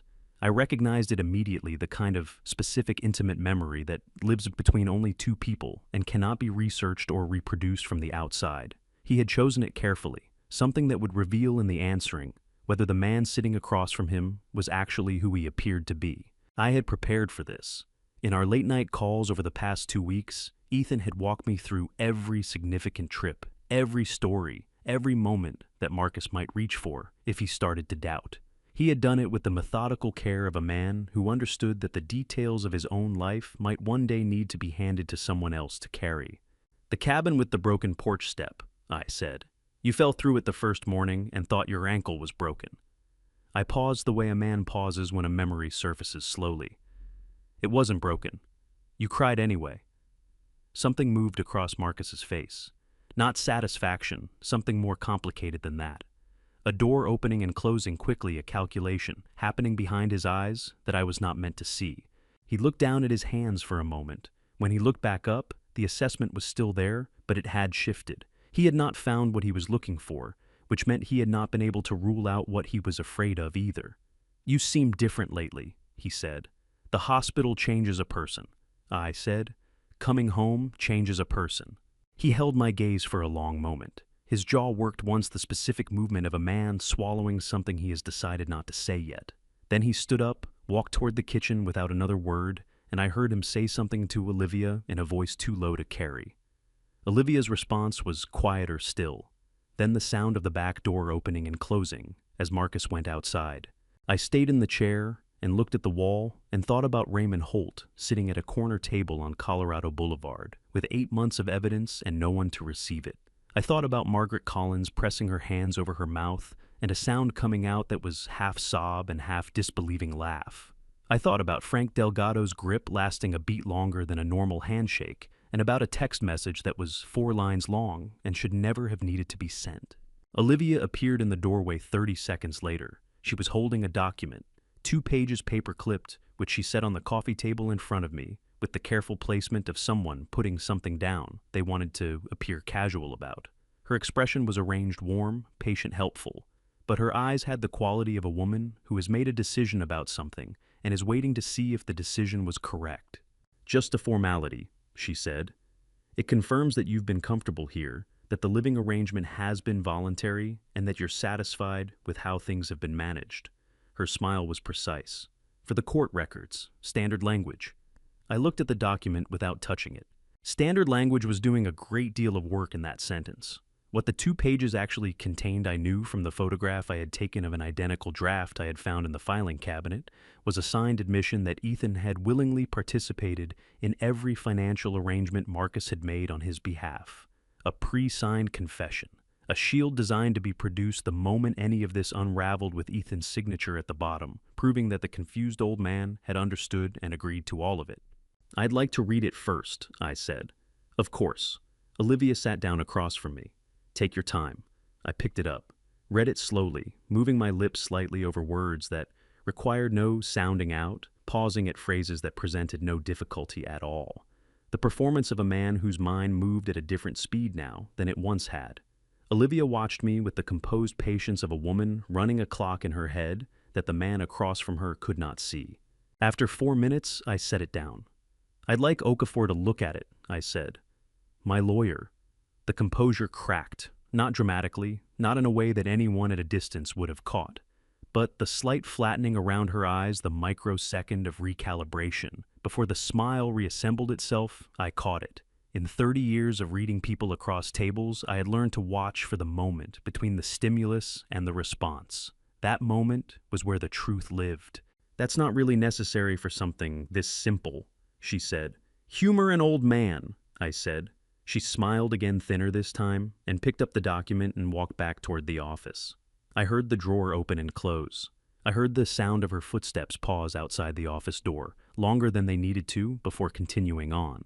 She was recalibrating, deciding whether to push harder or pull back. With Olivia, every movement was a calculation. I went to Ethan's room and sat on the edge of the bed and texted Waters. She tried to get a signed voluntary compliance document. I deferred to Okafor. She didn't like it. Waters replied in under 2 minutes. "Good. That document would have been a problem. She's running out of moves." I set the phone down and pressed the heels of my hands against my eyes. My lower back had been complaining since the morning. Too many hours in hard chairs. Too many days sleeping on a mattress that was not mine. I thought about Ethan in my house in Greenwich in the guest room, with the unlocked door and the window that faced the garden, and I thought about how long it had taken him to stop waking up at 4:45 every morning out of habit. An hour later, Marcus came to my door. He did not knock the way Olivia knocked. He did not use the flat authoritative rap that said the door existed as a courtesy and would be opened regardless. He knocked the way a person knocks when they are not entirely certain they want the door to open 3 times, the last one slightly lighter than the first 2, like a question losing confidence in itself. I opened it. He stood in the doorway with his hands in his pockets and looked at me with something in his face I had not seen there before. Not the warmth he performed, not the strategy underneath it. Something younger than either of those things, and considerably less constructed the expression of a person who has spent a long time being certain about something and has begun privately and against their will to be less certain. "Are you okay?" he asked. "Actually, are you okay?" The question landed differently than anything he had said to me in 11 days. because it sounded for just that moment like it might be real. Like the 12-year-old boy who had cried on a broken porch step might still exist somewhere inside the man standing in the doorway and had just briefly surfaced before he could stop it. "I'm tired, Marcus," I said. That much was absolutely true. He nodded slowly, then the younger thing in his face closed over, and what replaced it was the pressure stripped down and undecorated the voice of a man who has been told by someone smarter than him that there is no more time. "We need to finish the paperwork this week, Thursday. I need it done Thursday." "Okay," I said. He held my gaze for one more second. Then he turned and walked back down the hallway, shoulders square to the walk of a man who had made a decision and was now committed to it. And I closed the door and stood in the quiet of Ethan's room and texted Waters 4 words. "Thursday?" They moved it. Her reply came in under a minute. "So do we." Ethan came through the arrivals gate at 11:43, pulling a single carry-on bag, wearing the blue cardigan I had left in my closet in Greenwich for the past 3 years, because I kept forgetting to return it. He looked better than the hospital. Not well, not yet, but better in the specific way of a man who had slept in a room with an unlocked door for 2 weeks, and had begun slowly and cautiously to remember what that felt like. When he saw me, his face did something complicated, relief and grief arriving at the same moment, fighting each other for the same real estate. His eyes filled immediately and he pressed his lips together, hard, blinking fast. And then he crossed the last 20 feet between us and gripped my arm with both hands like a man making sure something was solid before he put his weight on it. "You look terrible," he said. His voice was rough. "You look better," I said. "You've been wearing my clothes for 2 weeks. Your cardigan is in Greenwich. We're even." He laughed, small, unsteady, but real. The laugh of a man relearning how to use a muscle that had been kept still too long. Dr. Porter's office felt different with Ethan actually in it. She had seen me twice in that chair, had built her documentation around the careful performance of a man impersonating his brother. Now she sat across from the original, and I watched her note the differences that I had worked so hard to erase. The way Ethan held his shoulders slightly lower. The way he looked at the window when he was thinking rather than at the floor. 30 years of treating patients had given her a vocabulary for what she was seeing that went beyond the clinical. She asked him about the past 14 months, with the quiet, unhurried manner of someone who understood that this particular accounting would take time and deserved it. Ethan told her. Not everything at once, it came in pieces. Some of them offered directly, and some pulled gently from the places he had pushed them. The boxes in the garage, the locked door, Olivia's voice at 5 in the morning, flat and administrative, assigning the day's work before he had fully woken up. The meals eaten standing at the kitchen counter while she sat at the table. The phone calls he had wanted to make and hadn't, and the specific way that wanting and not doing had compounded over 14 months into something that felt, by the end, like it was simply the shape of his life. Halfway through, his voice gave out entirely. He pressed his fist against his mouth, shoulders shaking, and Dr. Porter sat forward and said quietly, but with complete conviction, "What happened to you has a name. It is elder psychological abuse and physical neglect. And it is not in any way, under any interpretation, something you caused or deserved." Ethan pulled in a long, shuddering breath. When he lowered his hand, his eyes were wet and his chin was unsteady. But something in his face had shifted some weight, redistributed some burden, acknowledged out loud for the first time by someone with the authority to name it. "I kept thinking," he said, "that I must have done something, that I gave him too much too early, and this was..." He stopped, swallowed. "That this was the bill coming due. Love is not a financial instrument," Dr. Porter said. "It doesn't accrue debt. What Marcus did with what you gave him is his accounting, not yours." Ethan looked at her for a long moment.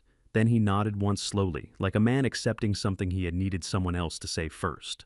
Outside in the parking structure afterward, we sat in the rental car without driving anywhere for a few minutes. "I want to be there Thursday," Ethan said. "Ethan, he's my son." His voice was steady in a way it had not been 2 weeks ago. Not the steadiness of suppression, but the steadiness of a man who had found the bottom of something and pushed back up from it. "Whatever he did, I need to be the one who looks at him. Not you wearing my face. Me." I looked at my brother, at the cardigan, at the watch I was still wearing on my wrist, his watch shaped to his wrist, not mine. "Okay," I said, "but you stand beside me, not in front." "Deal." He looked out the windshield at the concrete wall of the parking structure. Nathan, thank you, not for the evidence. He paused. For coming. My throat tightened so sharply that I did not trust my voice for a moment. I unfastened the watch from my wrist and held it out to him. Ethan took it, fastened it around his own wrist, held his arm up, and looked at it the way he had looked at it the day our mother gave it to him. Then Waters called. I put her on speaker. Thursday is confirmed, she said. Marcus's lawyer filed the final conservatorship paperwork this morning. Nathan, we move at noon, or we lose the window. Ethan looked at me. His jaw was set and his eyes were clear, and the man sitting beside me was not the man I had found in that hospital bed 2 weeks ago. We'll be ready, I said. Ethan said nothing. He just nodded once and looked back out at the road ahead. That was enough. The hotel conference room smelled like stale coffee, and the particular tension of people who had been working toward the same moment from different directions and had finally arrived at the same table. 7 of us. Waters at the head, legal pad, open pen, moving, Raymond Holt beside her with his accordion folder, hands finally still after weeks of carrying it alone. Dr. Porter across from him, a slim folder of her own clinical precise, every page dated and witnessed. James Okafor at the corner laptop, open reading glasses pushed up on his forehead. Daniel Crawford at the far end, quieter than the others, the specific quiet of a man who had waited 20 months to be useful and was finally there. Ethan beside me, the watch back on his wrist, both hands flat on the table. Waters looked around the room and said, let's go through it once, everything, so that tomorrow there are no surprises on our side. She started with the legal framework. Okafor had filed the counter-petition 4 days ago. The conservatorship hearing had been formally stayed pending the elder abuse investigation. Marcus's lawyer did not yet know the stay had been granted. The paperwork would hit his desk at 8 tomorrow morning, 2 hours before the signing was scheduled to begin. He'll try to proceed anyway, Okafor said. The signing isn't technically blocked by the stay, it's a separate civil matter. He'll argue the conservatorship and the asset transfers are unrelated. They're not unrelated, Waters said. No, but he'll argue it. Okafor looked at Nathan. Which is why the timing matters. We need Waters in that room before anything is signed. Raymond went next. His voice was steadier than it had been at the coffee shop, the steadiness of a man who had rehearsed this part until it felt like solid ground. The DFPI had issued the emergency cease and desist that morning, freezing all of Marcus's company accounts pending investigation. The order also covered any transfers connected to the company's operating funds, which, as Raymond's documentation showed, included the account Marcus had been using to fund the personal asset transfers. The house transfer is frozen, Raymond said. The investment account transfers are frozen. Anything he gets signed tomorrow is unenforceable. He paused. He doesn't know that yet. He will at 8 a.m., Waters said. Dr. Porter presented her findings efficiently and without softening. 14 months of documented physical neglect, psychological coercion, isolation, and controlled deprivation. Her report named specific dates, specific incidents, specific physiological markers. It was the kind of documentation that left no interpretive room. When she finished, the room was quiet in the way rooms go quiet when something true has been said plainly. Ethan was looking at the table. His jaw was tight and his eyes were bright, but he did not look away, and he did not ask her to stop. He sat with it the way a person sits with something they have earned the right to hear. Daniel Crawford laid out the emails. Olivia's planning documents the conservatorship strategy drafted 18 months before filing the paper trail that placed her at the center of every decision. She built Marcus a persona, he said. Devoted son overwhelmed by a difficult situation doing his best. The paper trail supports that story right up until you read it next to mine. Waters nodded. Which is why both sets matter. She looked around the table. Tomorrow, Century City, noon. I'll be outside the building with 2 deputies and an APS representative. Nathan goes in as scheduled. The moment the paperwork is presented for signature, I come in. She looked at Ethan. You come in after. Ethan looked up. How long after? 30 seconds, long enough for Marcus to understand what's happening, not long enough for him to recover from it. Ethan nodded. His throat moved as he swallowed. Okafor closed his laptop. I want to address the impersonation question directly because Marcus's lawyer will raise it immediately. He looked at Nathan. Under the power of attorney Ethan signed in the hospital, Nathan had legal authority to act on Ethan's behalf in all matters related to his welfare and estate. Every document he accessed was in Ethan's house under Ethan's legal authority. The recorded conversation was obtained under a valid court order. He paused. The impersonation itself is a legal gray area, but nothing Nathan collected is tainted. Everything holds. The room settled. Waters said, "Questions." Nobody spoke. Ethan reached across and put his hand over mine on the table, brief, firm. The grip of a man who had spent 40 years knowing exactly what his brother's hand felt like. Then he pulled back and straightened in his chair. After the others filed out, Ethan and I sat alone in the empty conference room. The coffee cups were abandoned. The legal pads were closed. "Are you scared?" Ethan asked. "No," I said. He looked at me. "Liar," I exhaled. "Maybe a little." "Me too." He looked at the door. "He's going to look at me tomorrow, Nathan. My son is going to look at me across that table, and I don't know what his face is going to do." "I know. I don't know what mine is going to do either." I looked at my brother, the watch on his wrist, the cardigan, the face that was my face carrying everything it had carried for 14 months and was still here, still at the table, still showing up. "Whatever it does," I said, "you won't be doing it alone."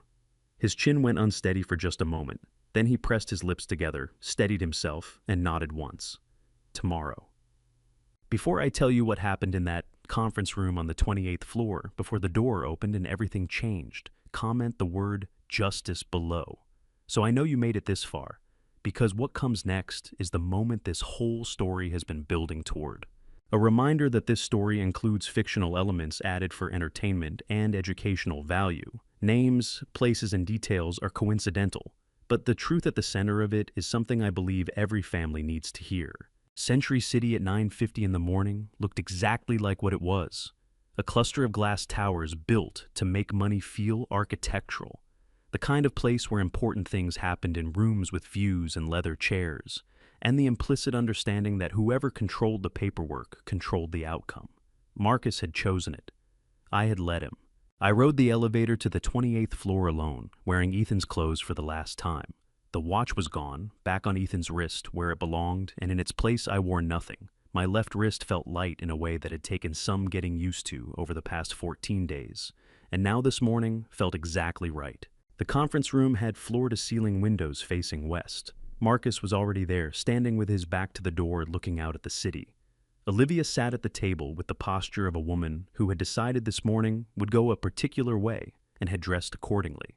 Marcus's lawyer, a compact man named Gerald Fitch, who had the careful eyes of someone paid to anticipate problems, sat at the far end with a portfolio open in front of him. A notary public waited near the window with a stamp and a professional expression. Marcus turned when I entered. He smiled the performance smile, the one that had gotten less convincing every day for 2 weeks. "Dad, glad you made it." I sat down. Gerald Fitch slid the conservatorship documents across the table without preamble. 41 pages tabbed at the signature lines, a pen placed precisely at the first tab. "Mr. Cole," Fitch said, "if you'll just sign at each of the marked sections, we can have this completed in under 10 minutes. I looked at the documents, at the pen, at my brother's name, printed at the top of the first page as the proposed conservatee, the person to be legally disappeared from his own life while still breathing. I picked up the pen. Marcus leaned forward slightly. I set the pen back down. Then I reached up with my right hand and removed the ring from my left hand, the ring Ethan and I had both worn for 43 years, given to us by our father on the day we turned 21, identical in every detail. I placed it on the table between us. Marcus stared at it. His face did something involuntary, a flinch quickly controlled. "Dad, what?"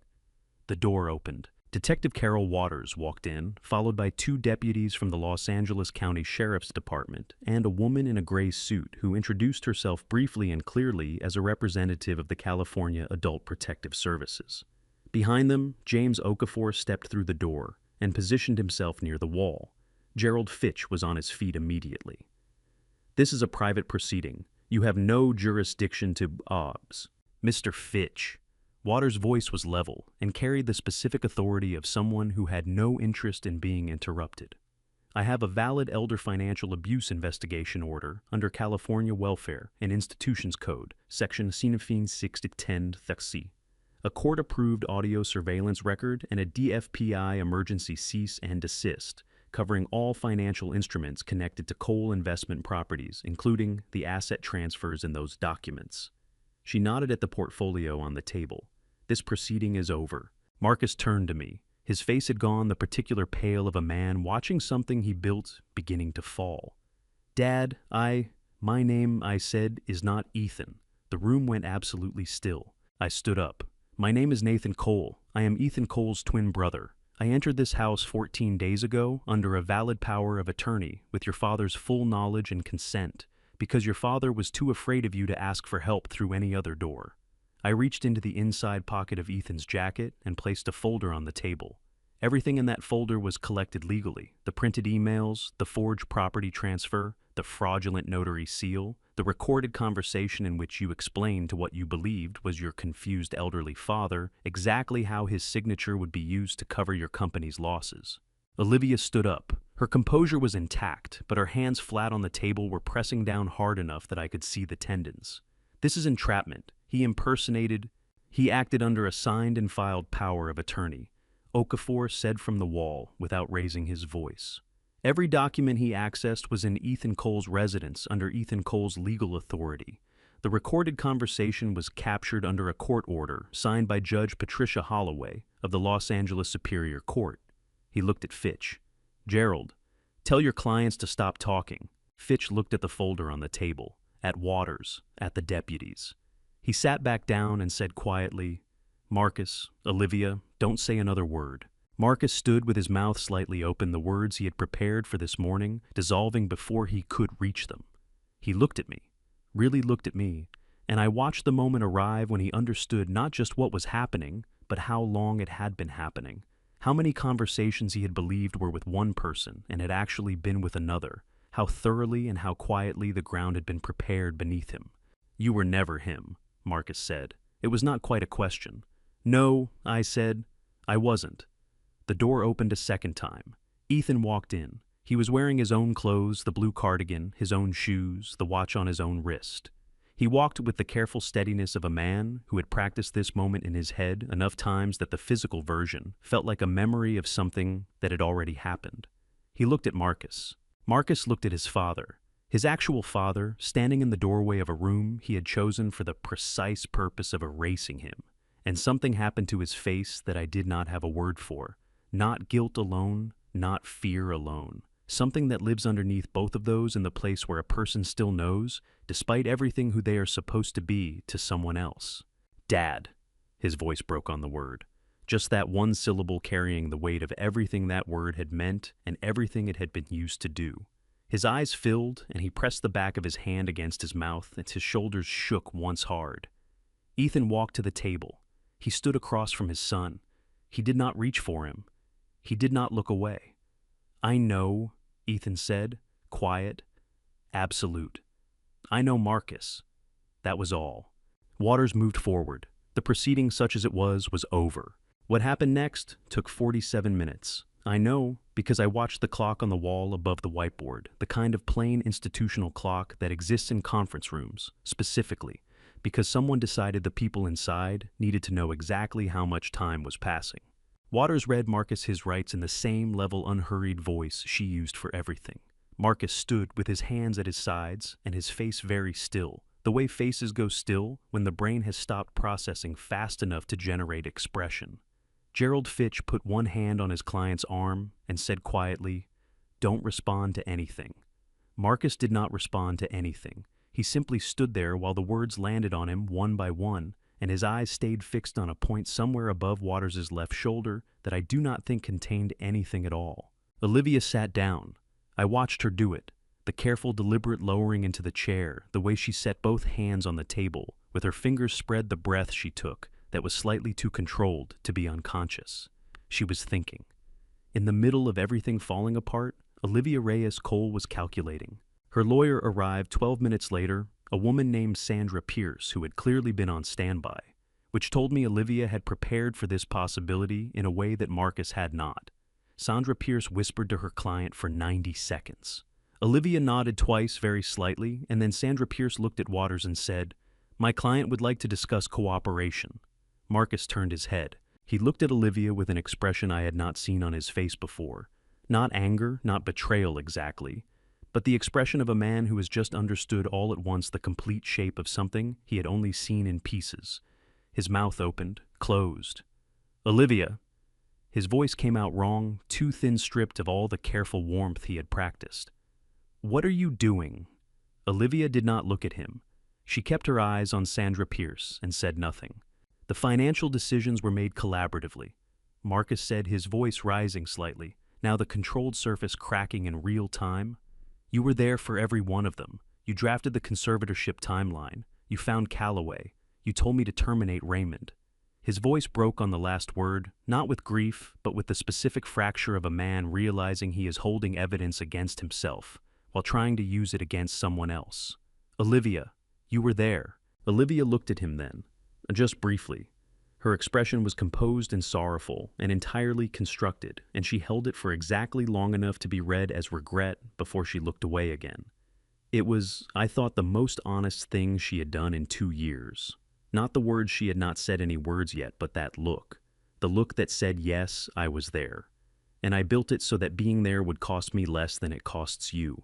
I had seen that look before. In 30 years of federal investigations, I had seen it on the faces of architects who had made certain the builders held the permits. Gerald Fitch was speaking quietly to Marcus. The word he kept using was counsel. Marcus needed to stop talking. Marcus needed to wait for his own counsel. Marcus needed to understand that cooperation discussions between co-defendants were a conflict of interest that his own lawyer could not navigate for him. Marcus stopped talking. He sat down, and then he looked at Ethan. Ethan was standing near the window, not seated at the table, not positioned among the lawyers and the deputies, but standing slightly apart from all of it, the way a person stands when they are present but not participating when they are witnessing, rather than acting. He had not moved since he walked in. He had not spoken since those 2 words. Marcus looked at his father for a long time.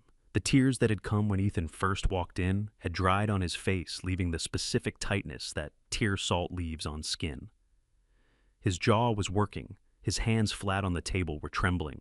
"Dad," he said. He stopped, started again. "I told myself it was to protect you. I know that."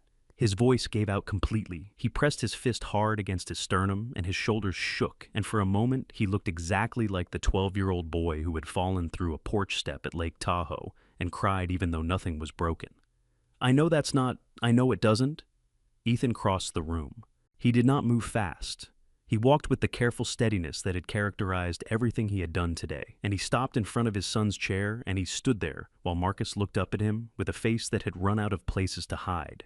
Ethan put his hand on top of Marcus's head briefly, gently, the way a father touches a child who has done something that cannot be undone and is too young to understand, yet how long they will carry it. One moment, then he took his hand away. "I need time," Ethan said. "That's all I can tell you right now. I need time." Marcus nodded. His chin was shaking so badly he had to press his lips together to control it. A sound came out of him that he swallowed immediately, low and broken and private, the sound of a man collapsing inward where no one could fully see it. Ethan stepped back. He came to stand beside me. His eyes were wet, but his shoulders were straight, and he looked at me with the expression of a man who has done the hardest thing in the room and is still standing. Waters caught my eye. She tilted her head toward the door. We walked out together, Nathan and Ethan Cole, the same face, the same blood, the same 43 years of history, into the corridor of the 28th floor, into the ordinary fluorescent light of a building that had no idea what had just happened inside it. Ethan exhaled, long and slow and complete. "Okay," he said, not to me, to himself. "Okay." Outside the windows at the end of the corridor, Los Angeles spread west all the way to the Pacific, glittering and indifferent and entirely itself. Somewhere in that city, 12 families whose retirement savings had been used as accounting instruments were going to receive phone calls in the next few days that would change what they understood about their financial lives. Raymond Holt was going to sleep tonight without the accordion folder on his nightstand.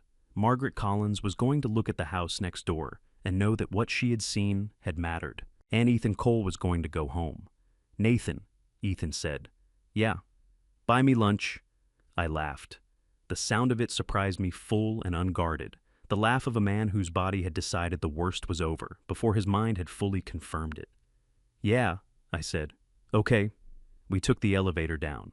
Consequences, in my experience, are never the dramatic thing. The dramatic thing is the moment, the ring on the table, the door opening, the two words spoken across a conference room by a man who had earned the right to say them. The consequences come after quieter and more thorough in the language of court filings and institutional letters and phone calls that people take in private rooms. Marcus was charged under California Welfare and Institutions Code, Section 15610-30. Elder financial abuse, a felony along with forgery under Penal Code 470, and wire fraud under Federal Statute 18 U.S.C. FO 343. His lawyer negotiated for months. The negotiations did not go well for Marcus because Raymond Holt's documentation was comprehensive. Daniel Crawford's emails were irrefutable, and the recorded conversation in the living room, captured under a valid court order on a Saturday evening over 2 fingers of whiskey that Marcus had not offered to share, left very little room for alternative interpretation. Olivia cooperated. Her cooperation reduced her exposure but did not eliminate it. She was charged with conspiracy and elder abuse. Sandra Pierce was good at her job, and the sentence reflected that, but Olivia Reyes Cole would not be practicing law in California or anywhere else for the foreseeable future. The bar she had twice failed to pass had in the end made the decision for her. The conservatorship petition was formally dismissed by the Los Angeles Superior Court. The property transfer document signed with Ethan's forged name on the day he lay unconscious in a hospital bed was voided. The DFPI investigation into Cole Investment Properties resulted in the firm's dissolution and a restitution process for the 12 affected investors. Raymond Holt was formally recognized as a protected whistleblower. His accountant's license remained intact. He sent Ethan a card. Ethan went home to Pasadena in April. He called Frank Delgado from his own phone, standing in his own kitchen, looking out at the garden through the window above the sink on the same afternoon he landed. Frank talked for an hour. Ethan mostly listened. He told me later that it had felt like finding a room he thought had been locked, and discovering the door had always opened from the inside. He planted new roses along the south fence in May. I drove out to Pasadena in June, and then again in August, and by the second visit, the house felt like itself again. The photographs were back on the hallway wall. The side table had returned to its original position, with its bowl of odds and ends, and the porch light that had been broken since sometime in the previous winter had been fixed by a handyman Ethan had hired from a referral Margaret Collins gave him over the fence one Saturday morning. Margaret came for dinner twice. Frank came once with his wife, and they stayed until nearly midnight talking about nothing important, which is to say everything that matters. On the second August visit, Ethan and I sat in the backyard on a pair of old wooden chairs that had been there since he bought the house, drinking coffee in the early evening, while the light went gold and then amber over the San Gabriel Mountains. "Marcus called," Ethan said. I looked at him. He was watching the mountains, both hands around his mug, the watch on his wrist, catching the last of the light. "From the facility," he continued. "He said he was sorry." A pause. "He cried. I could hear it." "What did you say?" "I said I needed more time." He turned the mug in his hands. "I've said it 3 times now. Each time I mean it a little differently." "How do you mean it this time?" Ethan thought about that for a long moment. The evening was quiet around us, a dog barking 2 streets over a sprinkler starting up somewhere, the ordinary sounds of a neighborhood going about its life. "The first time I meant I can't talk to you yet. The second time I meant I don't know what I feel yet." He paused. "This time I think I meant I'm not ready to decide what comes next. But I'm not closing the door." I looked at my brother, at the man who had spent 14 months being made smaller by the person he had given everything to, and who had come out the other side of it, still able to leave a door open. "That's more than he deserves," I said. "Probably," Ethan said, "but it's what I have." We sat with that for a while. The mountains went from amber to the particular shade of purple that California evenings do when the light is leaving and the air has cooled enough to feel like permission to exhale. "Can I ask you something?" Ethan said. "Yes." "When you were in there wearing my clothes, sleeping in my room, doing everything they told you to do," he turned to look at me. "What was the hardest part?" I thought about it. About the boxes in the garage and the cold toast on the kitchen counter and the sound of the lock clicking on the outside of a door that had never needed a lock before. About the notebook, about day 51 and the sentence that had lived in my chest since the moment I read it, "Maybe I deserve this."